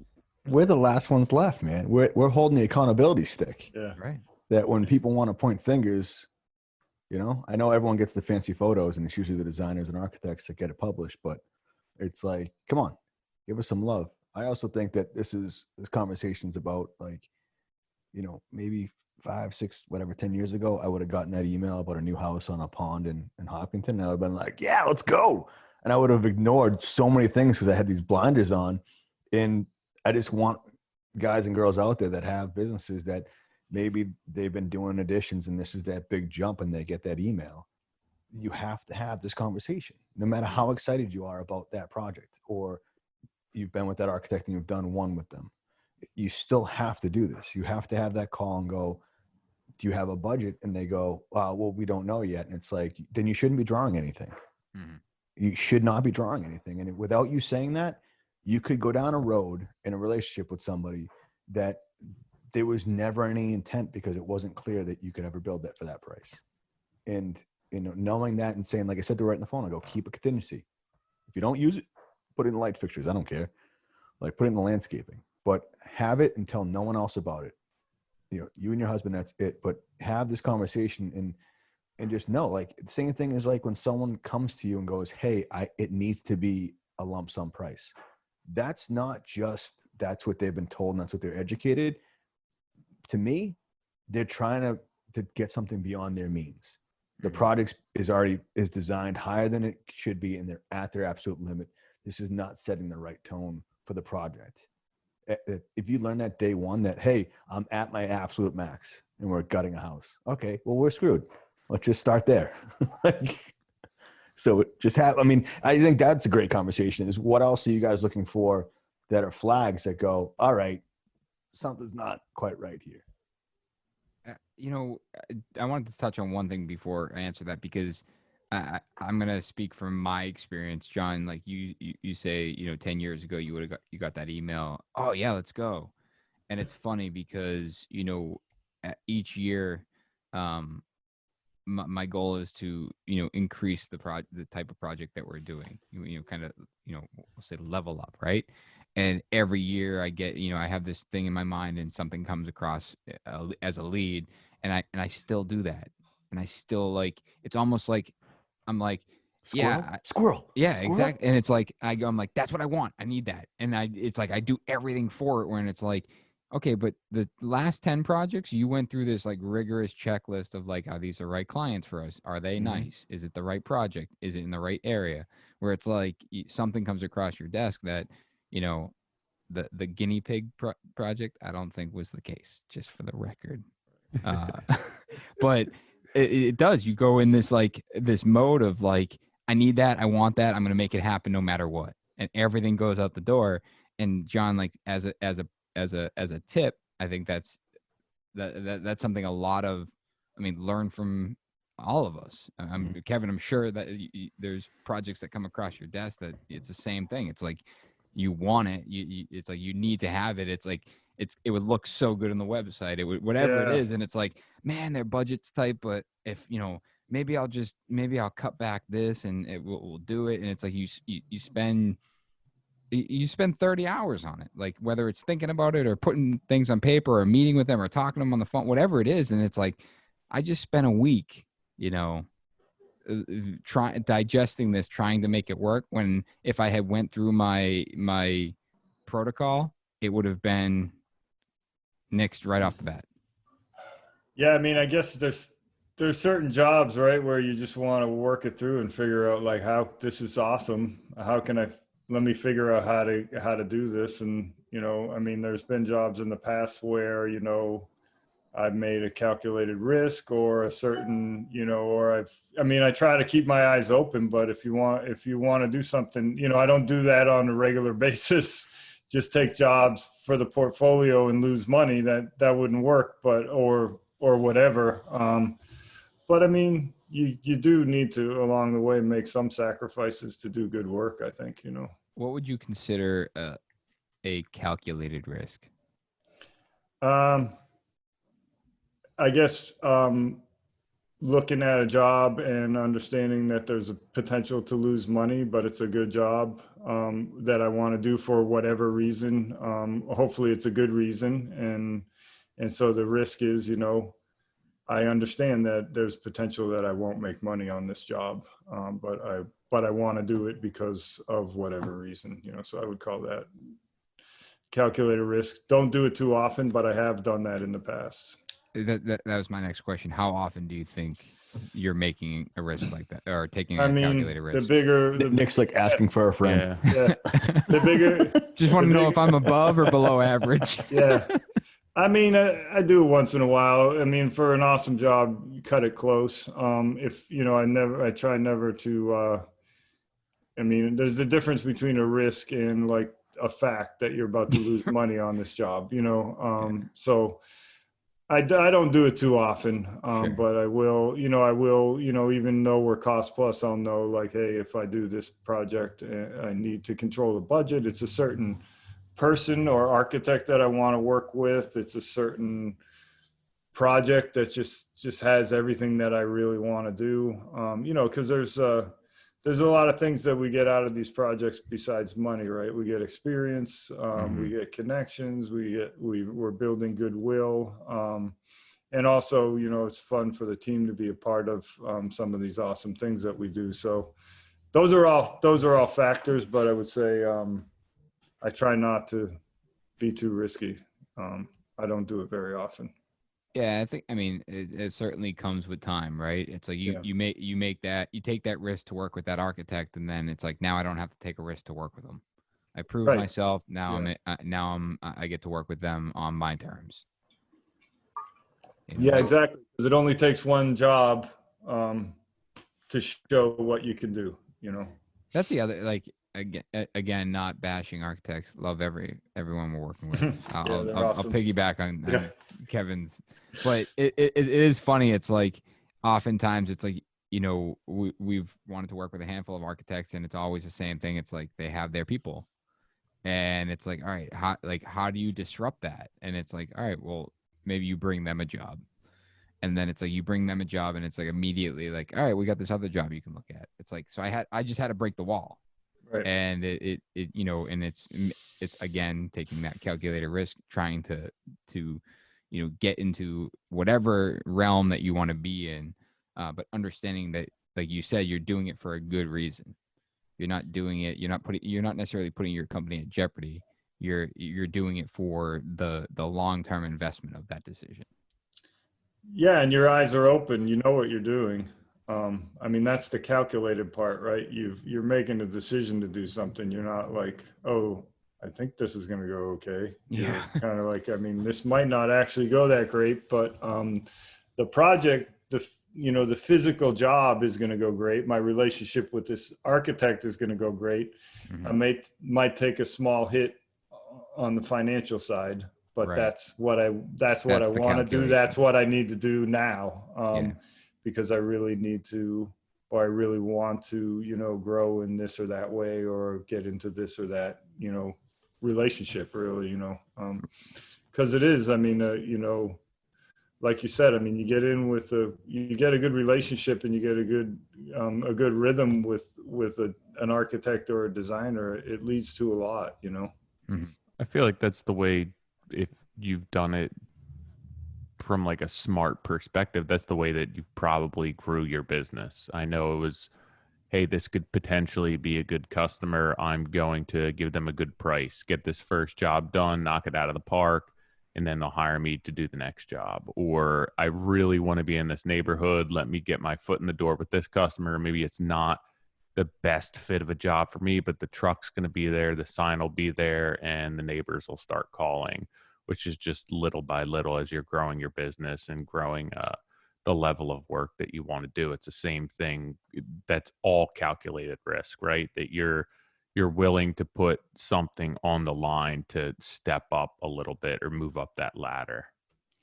Yeah, exactly. I mean, also early on in my business, it wasn't so calculated, you know. I kind of just started a business. I mean, I've been doing it a long time, but I just learned on the job. So, I mean, obviously I can't remember my first estimate, but I'm sure I didn't make a lot of money on that. And, you know, I was all about building relationships and kind of trying to get some name recognition and things like that.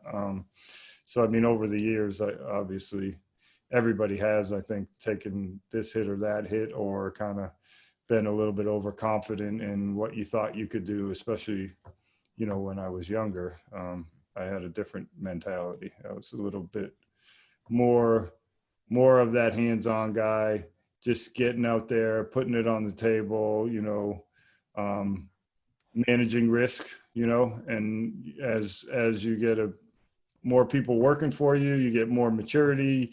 The stakes are much higher as the projects get bigger, and then you have multiple projects. You can't be as hasty as a younger person, you know. Going back to, you know, talking about multiple projects and the structure of the company, you know, you have basically a right-hand man, and I think you said that you're the thinker and he's the doer. Yeah, I mean, that's what they say. No, I'm the decider. He's the doer. Yeah. So that's my man, Nate, my operations manager. He's awesome. He's been with me a long time. And yeah, it's just kind of, we try to, I mean, I do a lot, and I shouldn't do as much as I do, because I've got other things that I should be focusing on, but I'm very involved in what we're up to. But so what's the what is the deciding versus the doing? You know, what is Nate's relationship, you know, with you? And then kind of, I assume he oversees admin ops as well as the PMs. Yeah. So yeah, basically, you know, I'm really, so our ops meeting that we have every week. So we have with the entire ops team every Wednesday. from 2 to 5, we have a meeting. We, we do it in like 4 blocks. We take a 5-minute break and we kind of hit the schedules of all the jobs. We hit the task lists of all the jobs. We do a deep dive, which is like, we'll identify one area on one of the jobs that we really need to go, and, one of our PMs or someone's looking for some feedback. So we do that every week. Nate runs that meeting, and I just kind of sit there and interject my comments. So he runs the meeting, he's on the whiteboard, he's running the screen, talking about the schedule. And I'm really just telling everybody how I feel about what's going on, and kind of trying to bring culturally what we're trying to do into the discussion, And then another example is like a job meeting. So like I said, I go to all the job meetings, but I've got a PM and an ops admin there with me. I do a whole bunch of talking. I say, let's do this or that. Or I say to the people, we're going to do this or that. But then I leave the meeting. I'm not the guy that does any of that. I'm just the person that talked it through and communicated like what we as a team are going to do. And then, Nate basically coordinates all of that. So that's kind of how that dynamic works. So take me to that meeting. Who runs that? Does the PM run that meeting with the client, or are you just kind of? I run the meetings. Yeah. We had a couple years ago, or up until I was letting go of some of the meetings, having the PMs run the meeting, but I just feel like if I can keep that touch all along throughout the project, it really helps with the communication. I mean, honestly, my business is a personality-driven business. It's my personality, and I meet people. I'm at the interview. They hire me, and they want to be involved with me throughout the project. They don't want me to just estimate it, set it up, and just hand it off to a team and never be a part of the process. I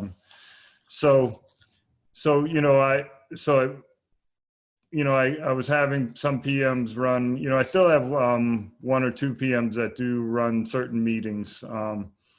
But just the communication style, the cadence of the meeting, the way that as an owner of a company rather than a PM, you can talk at a certain level with a client and an architect and really get to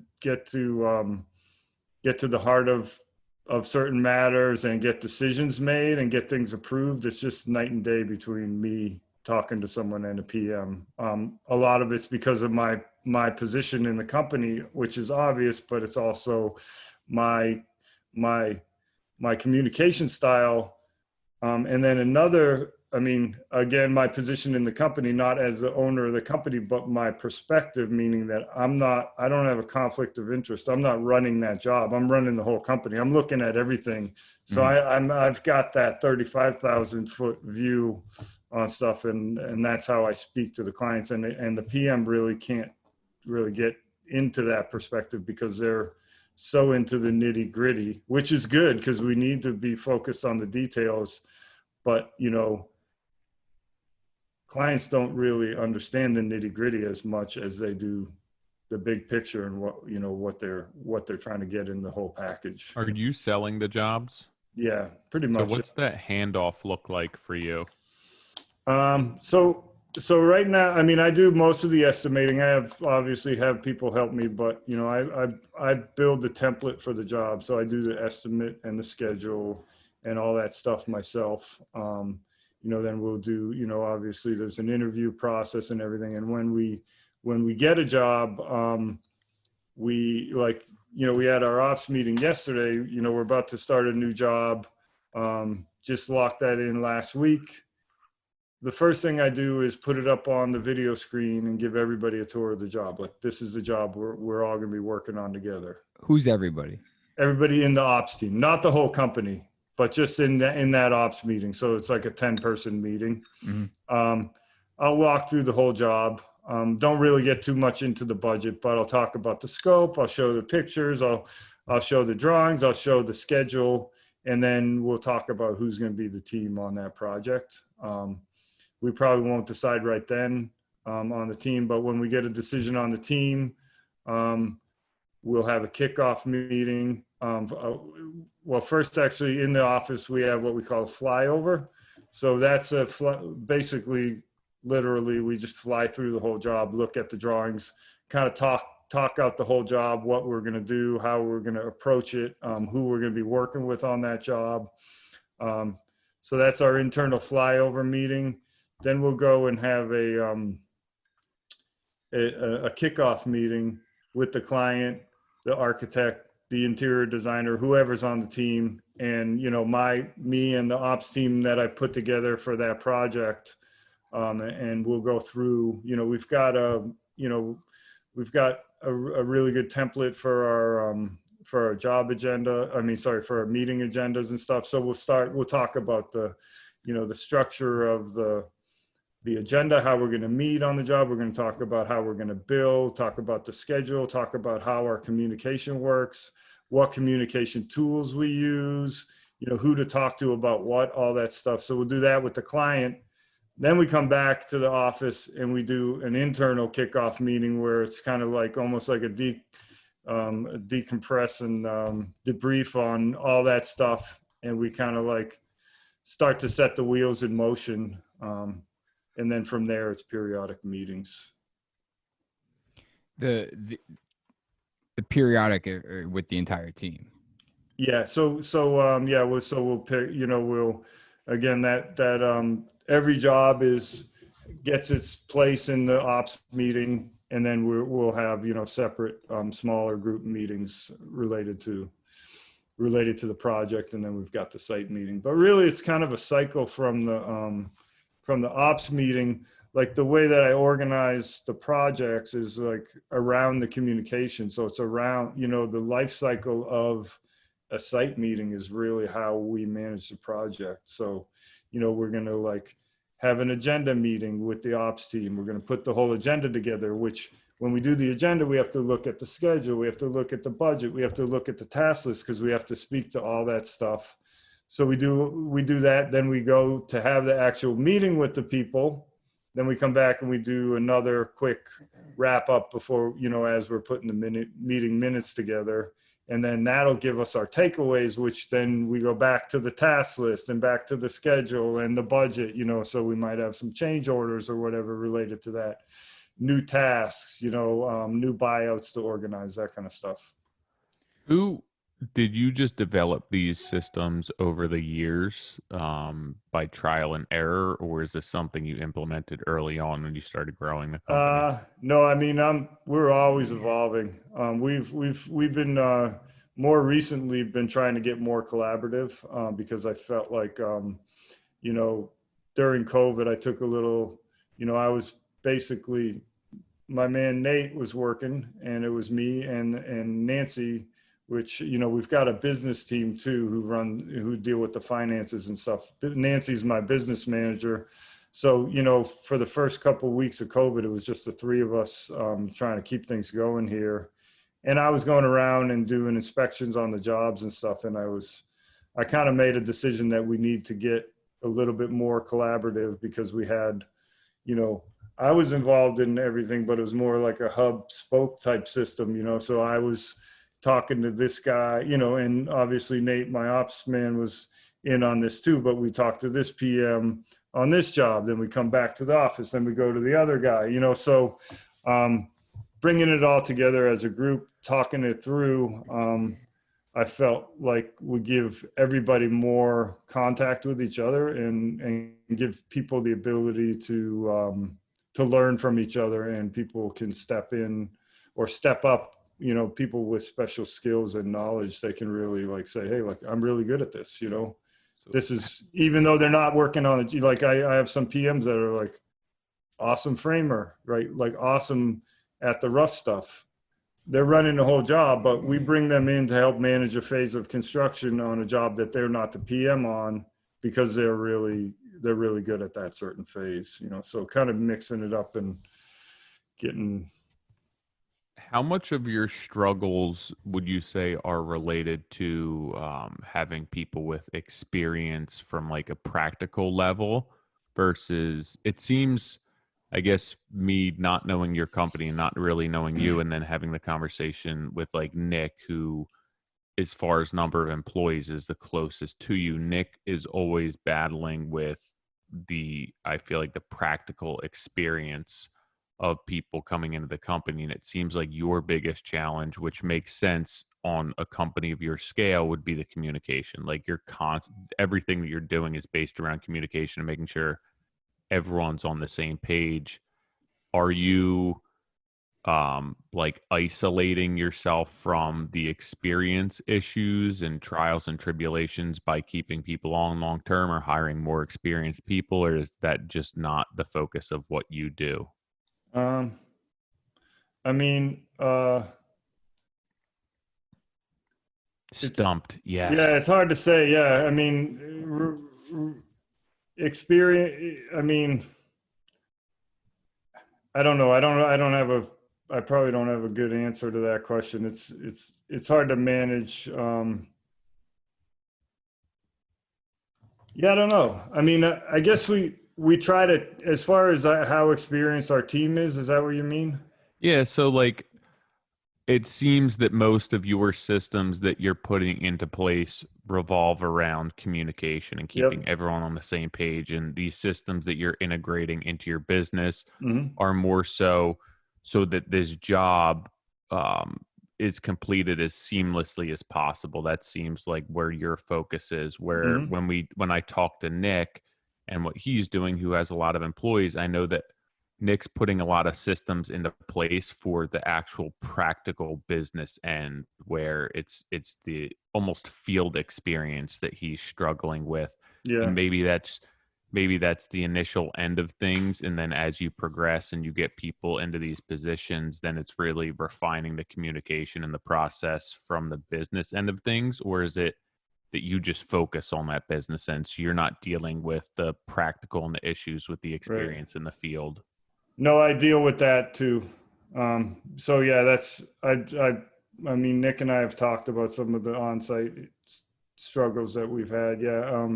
I mean, I'm really involved in what's going on site, and, you know, we've got, you know, similar-ish programs for how we do training, you know, on site, and how we coordinate the physical site.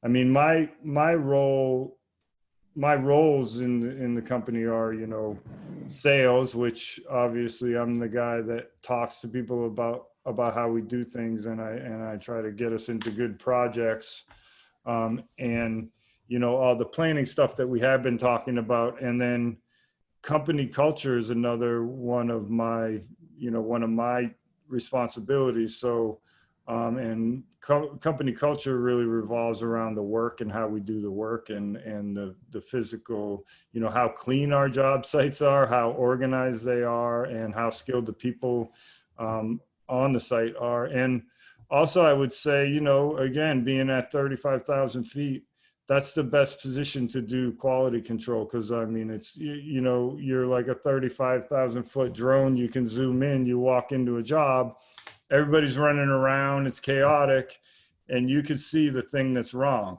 because you've just stepped in and you're looking at it from that big picture perspective. So I do a lot of quality control, and I'm directly involved in a lot of the carpentry training and also discussions around that, just because I love talking about it. I'm into it, you know?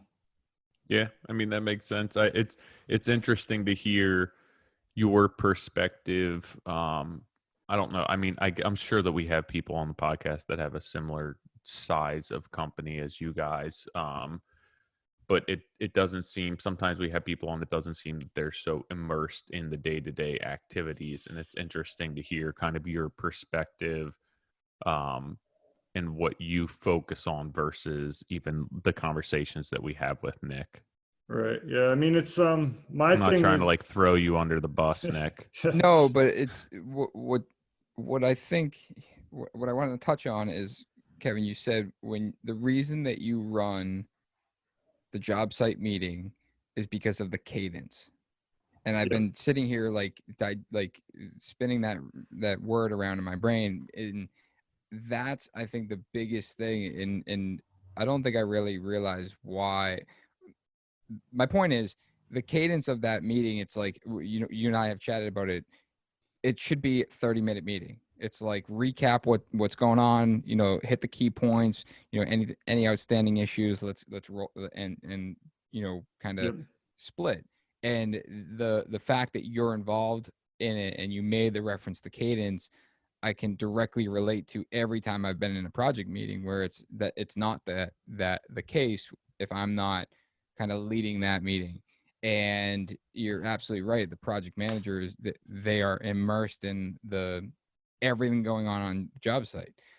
John, they got steel shop drawings that they got to get done. Like that's top of mind, not the fact that, oh yeah, we still need the tile selection or this, you know, let me recap what we're going to be doing for the next 5 days and give you an update on, you know, hey, these 6 change orders need to be reviewed. Like they can do that, but it's just shifting their focus for, you know, the hour leading up to it and the hour that it's going to take them to run through it. And then it's an hour to get back into the swing of what they should have been doing.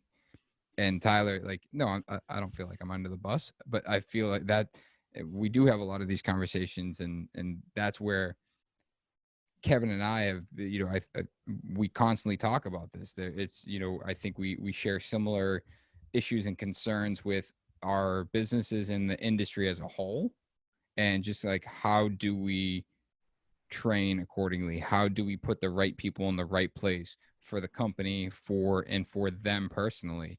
And, you know, I guess looking at everything you just said, I'm just impressed with the fact that, you know, I feel like you're in 100 meetings a week and you're still doing sales and estimating. It's like, yeah, I meet 5 times with clients, but you just said, like, correct me if I'm wrong, you just said that you have an ops meeting prior to the client meeting, and then you have a debrief meeting after the client meeting to prep for next week's ops meeting. Yeah. So that's 15 meetings right there. Yeah. So I mean, these are, you know, the thing about meetings is you got to keep them short, Mm-hmm. you know? So like the debrief, meeting is probably 10 minutes, and it's just walking through to make sure. Cause you know, like, you know how meeting minutes are, it's like, I just ran a meeting, right? Can I just let someone else write the minutes and not even look at them? I can't do that. And if I need to review them, why don't we just review them real quick together and talk about them? Right. And then I can say, no, I didn't say this, I said that. So yeah, there are a lot of meetings. Back to running the meetings though, it's kind of like, it goes back to that Peter principle a little bit, because running a meeting is a thing in itself. It's not a, you know, you could be a great PM and not be good at leading a small group meeting, because it's a thing that it took me years to become good at that, you know, speaking with confidence about everything on the job, and sometimes things that you're not really completely tuned into, you know, but being able to keep things moving and make sure that we get the information that we need, because that's really what the meeting's about. We're not there to just present who we are every week and talk about how good we are or how nice the project's going. We're trying to give information and get information. You know, we're trying to present decisions, really yes or no, or multiple choice questions to people. And that can be difficult, you know. I mean, I'm sure we've all seen PMs struggle through running a meeting, especially with some, you know, a lot of our clients are really high level people who are used to being in charge, and Right. same thing with architects. So it's kind of, so that's why I do that. But yeah, it is a lot of meetings. I think you can also, I think it's harder to do nowadays because email and text and everyone kind of relies on that part of communication, where, you know, sometimes you have to go to those meetings and there is a little bit of confrontation there, where it's like, hey, we may have sent change order 2 or 3 times. It hasn't gotten processed. We have to actually print it out, and it sounds old school, like you're carving it into a piece of stone, but take it out and run through it real quick to make sure everyone's on the same page. And that's, I actually kind of enjoy those challenges to see how people are going to step up and see how they answer a question. If there's a lot of ahs, if there's a lot of like, do I drill down on it and do I know the answers? That type of stuff. Yeah, I mean, the first category on our agenda is budget financials. We'll whip the invoice out, and if there's a question, it's like, let's review this. Same thing with change orders. Let's all look at this as a group, because you get into the email communication, which is great. I love presenting. We give our agenda in advance, and it's got all the attachments, and I want to make sure that everyone is able to process information. I don't whip a change order out at a meeting and say, here's a change order, let's talk about it. But I do like to talk about it. A lot of things you send people and they're like, okay, no problem, thumbs up, it's all good. But if you don't get that response, then I think it warrants a discussion. Because otherwise you get into a negative back and forth on email, or you're like, oh, I got to ask again about that. I have to, you're in a hat in hand position when you're actually just looking for information to keep the job running successfully, so. When you said you send it in advance, what's an event? Like the day before? The agenda we send out a day before, but important, if there's any, and that'll have everything, each category we're going to discuss, any attachments are going to be right there with the agenda, but, a budget or an invoice that I want to review with someone, we're going to send it, several days in advance to give them, time. Usually like budgets, I like to send to people on a mid-morning, late in the week, and say, can we meet about Monday, so I can, make sure that people have the time to review stuff, I always say, John, you said Tuesdays, right? I just said I don't send invoices on Fridays because I don't want to ruin people's weekends. Oh yeah. Yeah, I send them late. I send info late in the week, and hopefully I'm not ruining people's weekends, but I try to be real clear about, let's pick this discussion up Monday. Please don't, this isn't going to go into Saturday and Sunday, because that's. Well, I just think about it. When do we want to get information? We've always complained on this podcast that you get information over the weekend. You're like, I don't want to hear that then. So it's the same thing. It's like maybe midweek is the perfect thing. Yeah, we could be. Yeah. Find that resolution before the weekend hits, and then people can all enjoy their weekend. I mean, honestly, right? If it's good, anytime's fine. If it's bad, no time's good, right? I feel like invoices, they're a necessary evil. Yeah. And then like you have clients that say, I want to keep moving. You have 1 million people, and he goes, I feel like I just paid an invoice. It's like, well, you did $150,000 of work in a week. Like, right. I don't know what to tell you. Like it's, you say how much you love it every day, but that's part of it. So it's just it's that empathy part as well. It's just trying to understand both ends of the spectrum. I feel like I'm just getting bills out when I can get them out, and I don't really care when that goes out. It's like we try to,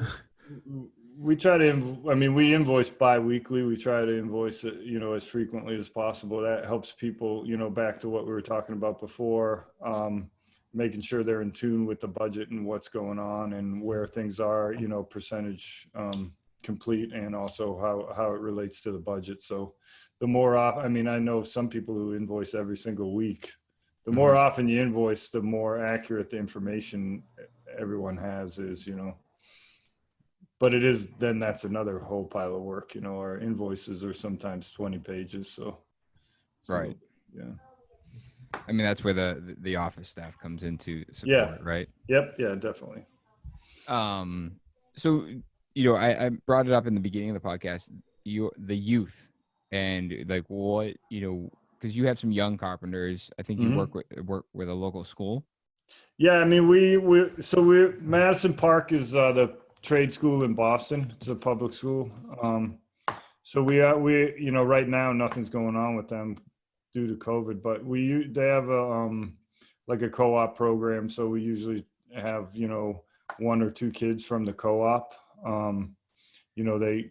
Ideally we have 2 kids, because they do like week on a week off. So we'll have like 1 kind of full-time-ish apprentice from that program. And then we, as kids graduate, we try to hire them. And it's good.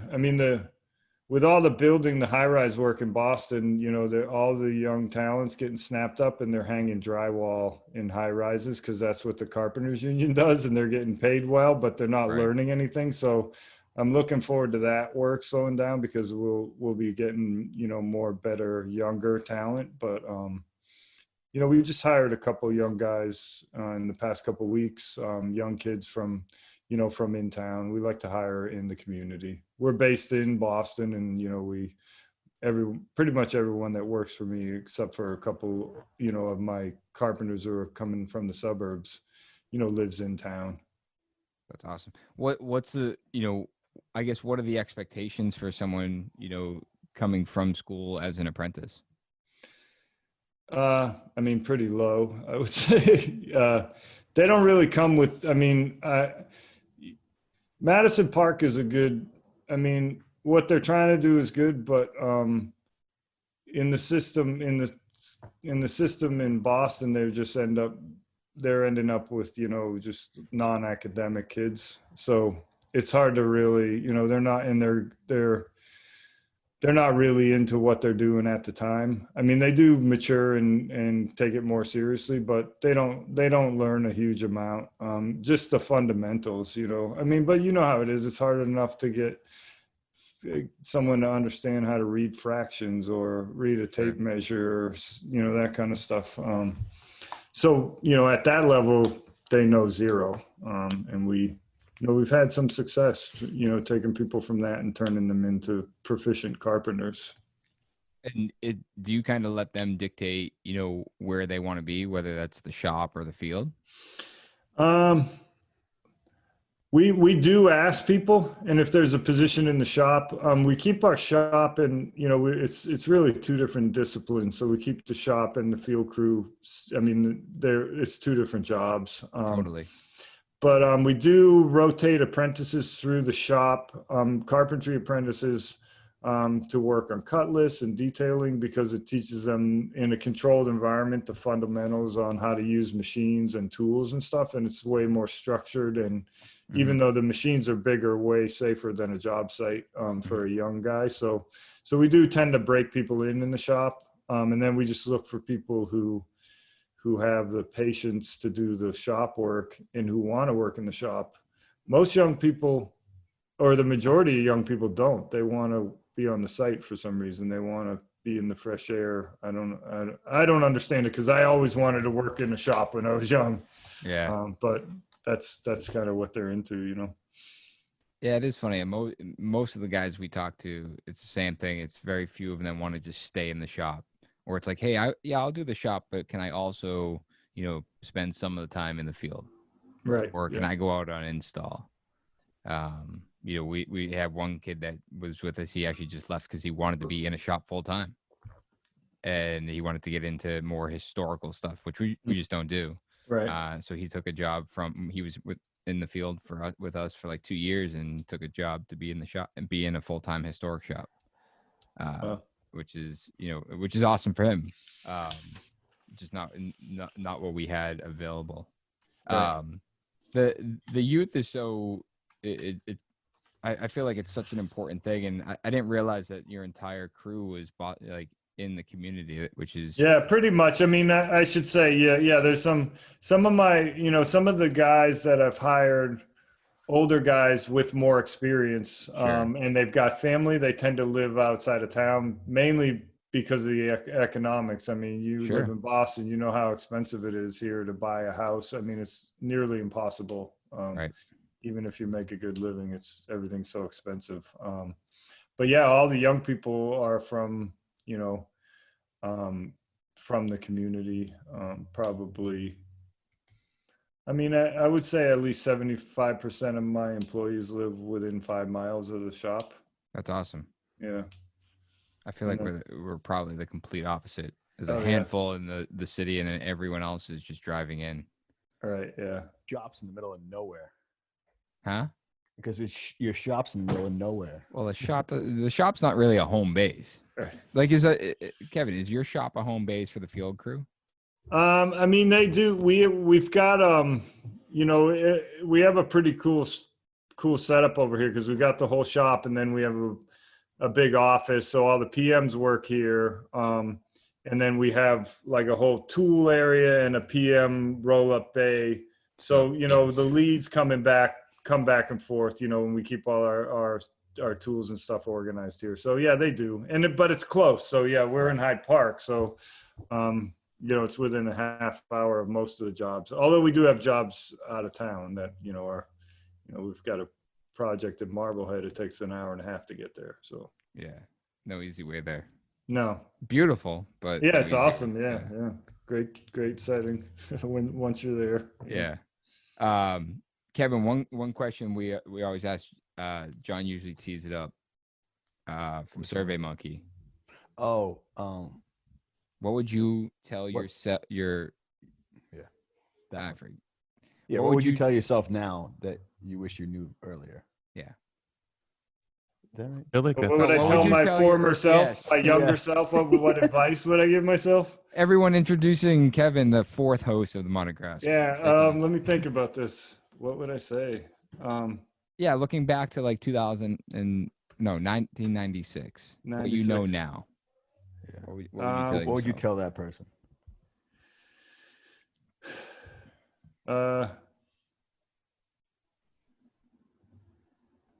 Run away. I would say you don't understand. I mean, it's not advice. It's commentary. I would say you don't understand how important planning is. You don't understand that that this office work is as important as what you're doing now. That's a good one. That's probably what I would say. Yeah. I don't have any, I mean, I don't really have anything that I would go back and say, like, I would have done that differently. I'm pretty happy with how, you know, I've had nothing's perfect. There's been a lot of ups and downs over the years, but I'm pretty happy with where I am now and how things are going. And I don't think I've made any wrong turns based on where I am now. I mean, obviously I could be doing something completely different, but totally. Yeah, I don't really have a lot of regrets. You know? I think that's important. You know, on the flip side of that, what do you hope to achieve in your career? Good question. Yeah, I mean, I hope to.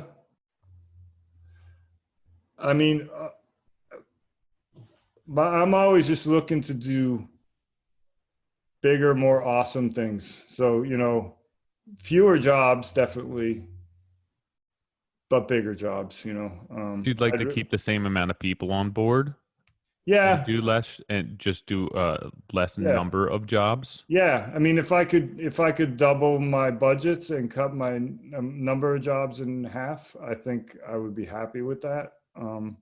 That takes a while to get to double your budgets on all your jobs, even if you're cutting them in half. But that's kind of where I would like to be, because I feel like it's just going to get, as I've seen, you know, as the budgets on our projects have grown, I've just been given the opportunity to really plan them better and do a better job at them. And I think, you know, like we said, if your budget doubles and you're dealing with most of your management is a percentage of the budget, then you have basically double the management budget, and you can do just such a much better job planning that project, you know.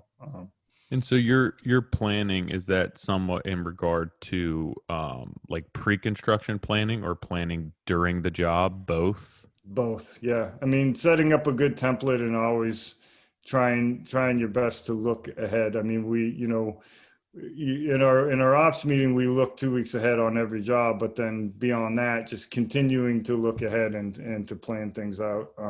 So is that sort of to maximize your efficiency, maximize profits, or, I mean, I'm sure it's a combination of both, but or is that just to be creating your best product that you can put out there?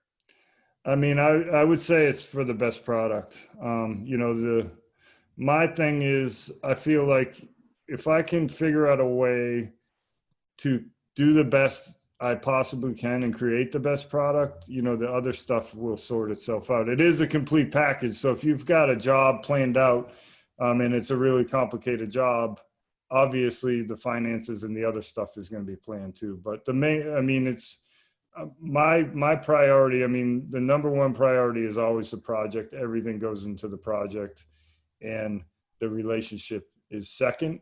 It's a very, very close second, but those are the two priorities on the job, a happy customer and a happy team, because we all did a really good job that we can feel good about. It's just crazy how much planning goes into any job where you want the results. It's like, it blows my mind Yeah. how many things go into each and every job. Every job that I do, I sit there and I think to myself, I could never do this on more than like another job. It's just crazy to be able to do any sort of scale and then to account for every single thing the way that you want it. It gets complicated, yeah, definitely. But when it works, it's fun, Yeah. and looking at the results is pretty fun, Kevin, I wanted to ask you one thing. You went to our Cape Cod Lumber talk. Yeah. And, a skilled guy with tons of experience. I think you brought some of your guys with you. What do you think of that talk? I don't think we've ever asked anybody for feedback because we usually don't see them. But I remember you came up to us at the end and thanked us, and then you had an ops meeting in the back corner. Yeah, I had which my I ops loved. meeting there. Yeah. I was gonna say, remember when he had like everyone in the corner just huddled up? He's like, "Is he having a meeting over there?" I so wanted to go over there instead of meet and greet. And That's what I'm saying. I'm all about the meetings. I'll have a meeting anywhere, Short though, a short meeting.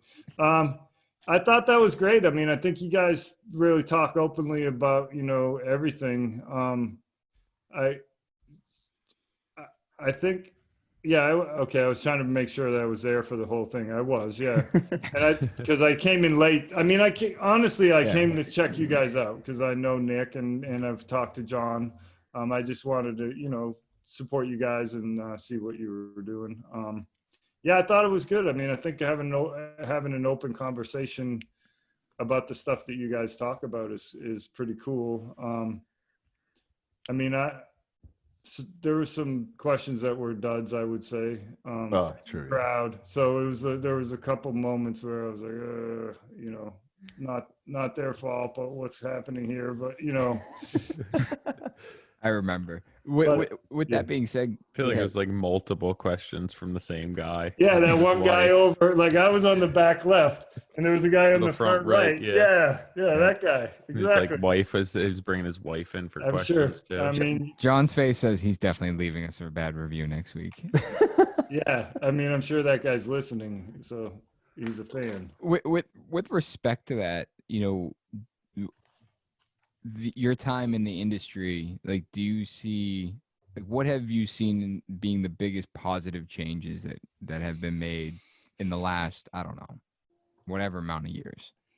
I mean, obviously, I mean, being a guy that grew up as a carpenter, and basically it was early 90s. I started in 1990. I think I was when I started as an apprentice.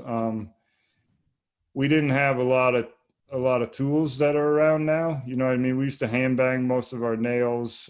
We barely had a chop saw on the site. We definitely didn't. There was like, you had the Rousseau saw table that was like really expensive. We didn't have that. So, but actually I'm not that into all the new tools because that developed my skill as a carpenter, and I don't actually need anything fancy. But I would say that the biggest change that I have noticed and really appreciate is the focus on safety. Because when I started in carpentry, I mean, my eyelids were full of CDX chips from cutting plywood because no one even told me that I was supposed to wear glasses. I mean, it seems crazy because I look back and I'm like, what was I thinking? But I mean, the focus on safety,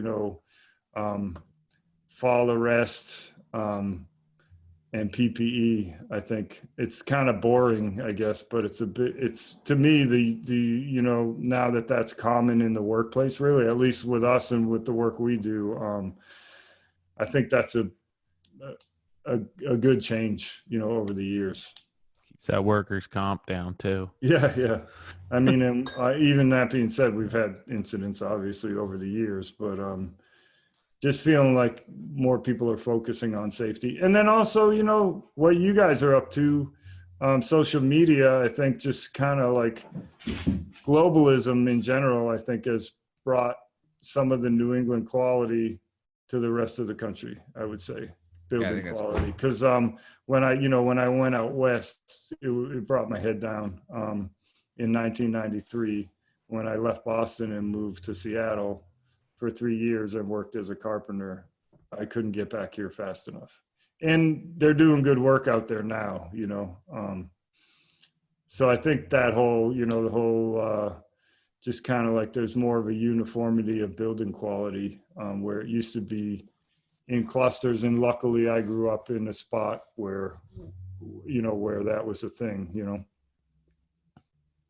Yeah, I think that's, you know, obviously the safety, but the fact that, you know, you mentioned New England being spread across the country, but I feel like getting a piece of the good from everywhere.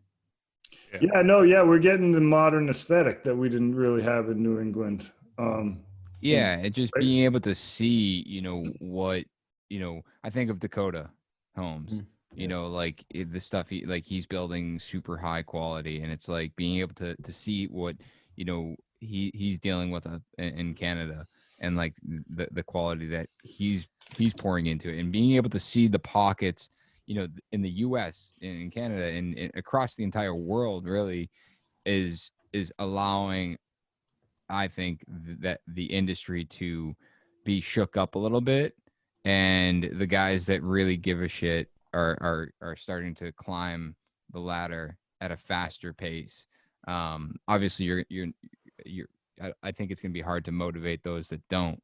But that's not what this was built for anyway. It was built to promote positivity.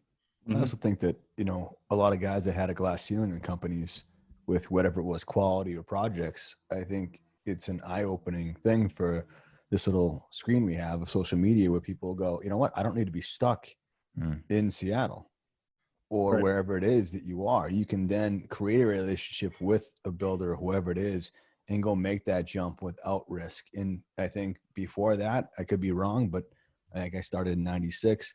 It was like you only knew your small bubble of people around you.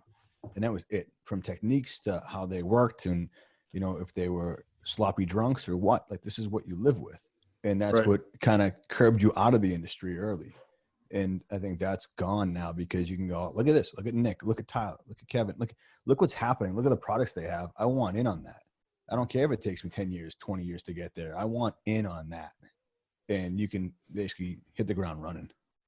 Yeah, that's true. I mean, it's a completely different world, right? Because back then there wasn't even any internet or cell phones or anything like that, right? So like you never saw anything, you know. You didn't have a website to go to. You had the whatever trade magazines. You would just crash job sites. That's what I did. Yeah, exactly. Put a tape on. You say you're measuring something. Kevin, appreciate you hanging out tonight, man. Sure, yeah, no problem. Happy to. This was was nice chatting with you guys. This is fantastic. You asked if this was really going to be 3 hours. We made it 2.5. So yeah, we're right in that sweet spot. John made it 2.5. I don't know. Surprised. Yeah, good hanging in there, John. I couldn't miss this. You look dizzy.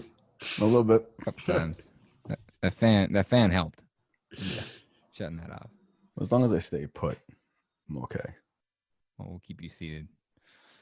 Kevin, I appreciate it, man, and sure. I appreciate everything you're doing for the industry, and, you know, your willingness to hop on here and chat a little business, and you know, sharing and promoting the work that you and your team are doing.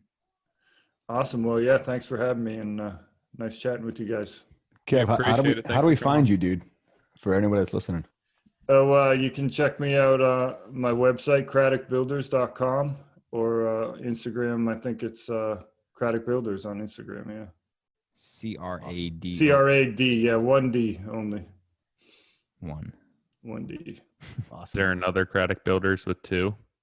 Not that I know of. No, because I own that domain. Let's buy the domain. Yeah, you can find me with 2Ds on the internet, but no, I don't have an Instagram with 2Ds. You know. Smart. That's smart. Yeah. Awesome, man. Okay, Thank thanks. you. We'll Thanks, chat soon. Bye-bye. So, guys, we have quite a few people hitting up Mike Rowe. Oh, John, yeah. you've been sharing a ton of screenshots. So if anyone wants to join this Modern Craftsman Nation movement, MC Nation. we're putting together shirts. John, I saw a couple renderings of those. They look dope. Dylan's rocking those right now. Dylan from Upstate. Merch. Yep. Sweet. And he's got a podcast going too. Yeah. The shirt show. The Shirt Show. I love it. And I think he's already up to like episode 30 or something like that. Crazy. Oh, it is crazy. But if you guys don't know what we're talking about, Mike Rowe, we're trying to get him on our podcast. And what we figured the easiest way to do it, because we've tried everything else. We've sent him postcards. We showed up at his house. We hit the telecom button. None of this is working. So we need every single one of you guys to send him a DM and just let him know how awesome it would be for him to be on the Modern Craftsman podcast. So we can spend 10 minutes at the beginning of that show talking about how he got 500 DMs from all of you guys. And then if you get, correct me if I'm wrong, John, if they take a screenshot and send it to you, you're collecting those names for something? Yeah. For what? They give them the shirts. MC Nation shirts. I literally volleyed that to you. So Yeah. That's a soft toss. He's well, either way, guys, if you guys want a free T-shirt, do that. Screenshot it. Send it. I to might John. do it. He's trying. Yeah, I'm definitely doing it. And we get two good reviews this week. We got great podcast. Love the podcast. First heard about it when John was on the Fine Home Building podcast, and then was there for the first one. I do building maintenance, but still get so much. Man, I'm doing a terrible job today. Seriously. Let me back up. I do building maintenance, but still get so much out of the show. Looking forward to every Monday. I like how you never know where the show will go. It just feels like a couple people just talking about life and giving each other ideas on how to handle it. P.S. John shouldn't be so hard on himself. He's like the big brother of the group, being hard on the guys, just wanting to help them not make mistakes. Anyways, I love the show. And then best ever legit. Yeah, take a breath for this one. 5 or so years ago, I was looking for some type of media to listen about carpentry or construction, and it didn't exist. I'm a millennial carpenter, now a general contractor, and this podcast is my dream come true. Whoa. Yeah, I know, right? That's pretty big. The problem with where I live is all the contractors are 60 plus and old school. So nobody shares information or teaches, and there are no young carpenters at all. I don't know anyone within 20 years of me doing what I do. The podcast has taught me so much, like about how to deal with clients, how to sharpen my estimates, my bids, how to use hot yogurt to make my glue stick better. Yep. What the hell is Right. that? You don't remember the stare podcast? Oh my god! I read that. I was I was trying to read that before I said it, and I was like, I'm an hour south of Scott Wadsworth Essential Craftsman, and about an hour north of Gary Katz. First, let's pause there. Gary Katz, did he post marijuana on his story today? He did, and then I don't know if he took it down. Oh no! I don't think him out on it. It was not time up. He's got a nice little crop going. Yeah. Good for him. Retirement. I'm definitely gonna get my balls busted for calling it marijuana, but yeah. So He's a weed head. Is he doing marijuana? Is he on weed? So it is amazing to me to live in an area but not know any of these legends. Watching YouTube, IG, podcasting has been my main education in construction, and I owe it to you guys for my success so far, my first year of business, and helping me get through the stress of the Corona season. Listen, if you want to send us a Damn. cut of your profits, I'll give you my address. I mean, we will take handouts. Yeah, man, imagine starting a business this year. I didn't even think of that when I read that. Dude, but to be honest, everyone's so busy right now. I know. At starting it maybe right before COVID, yeah, scary. But then I feel like afterwards is it's like in realizing he's not the only one that wants to quit and flip burgers. Yeah. I don't think I've ever wanted to flip burgers, but I definitely wanted to work in a fast food chain for some reason. Really? Yeah, I felt like Really? that. Yeah, There's So a side super story. mega yacht, and I did. fast food. I had dream jobs. I drove a Zamboni. It wasn't a dream That is job. not a dream job, John. The first I time drove the little golf ball pickup at driving ranges. And That's just also not a dream job. Yeah, talk shit. Those are awesome jobs. You can't hit me. when the first time I went to IBS was in college, and we had to in order for our tickets to get paid, we had to work at Gillette Stadium at one of the stands, and I was a chili cheese fry guy, and I had so much friggin' fun. Dude, I walked the stands of that place because at Walpole we used to have for hockey. That was kind of one of our fundraisers. So we had to clean the stadium after every football game, and then during the Revolution, we would have to. I would sell like hot dogs and stuff. Like hot dogs, go up and down the aisles. If we can find Did I somebody get who has a puked on with photo you? Was I with you when I got Nick puked as on? a chili cheese dog guy, Dude, it was you so get fun. They'd be every like, modern craftsman shirt ever made. they would turn around, chili cheese. I was like, chili cheese fry. Jay Burgess was making the fries. I was putting the chili and the cheese on it. Oh, God, down. It was an automated machine. I just had to spin it around and slide it out. living the dream. Hell yeah, guys! So- if what up? No, I was just saying we got 60 reviews on the survey. Surveys. And You guys it's, want to fill that out? It's on our Instagram, the Perry Modern Craftsman, in the link. What do you got, John? No, it's a great spot for us to capture what guests people want to have on.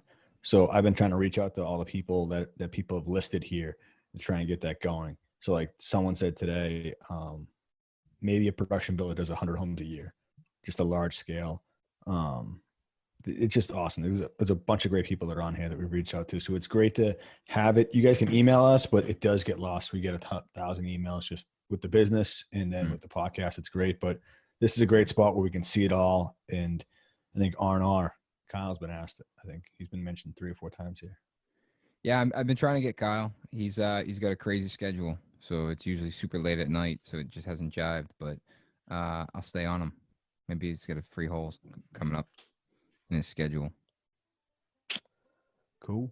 All right, you guys know where to find us. And as always, this podcast is brought to you by Duration Moulding and Millwork. If you're tired of using plastic and fiber cement on your builds, you're not alone. Explore all the tremendous benefits Duration Poly Ash products bring to the table and see why your users say it checks all the boxes. To learn more about Duration Poly Ash products, please visit their all-new website, durationmillwork.com.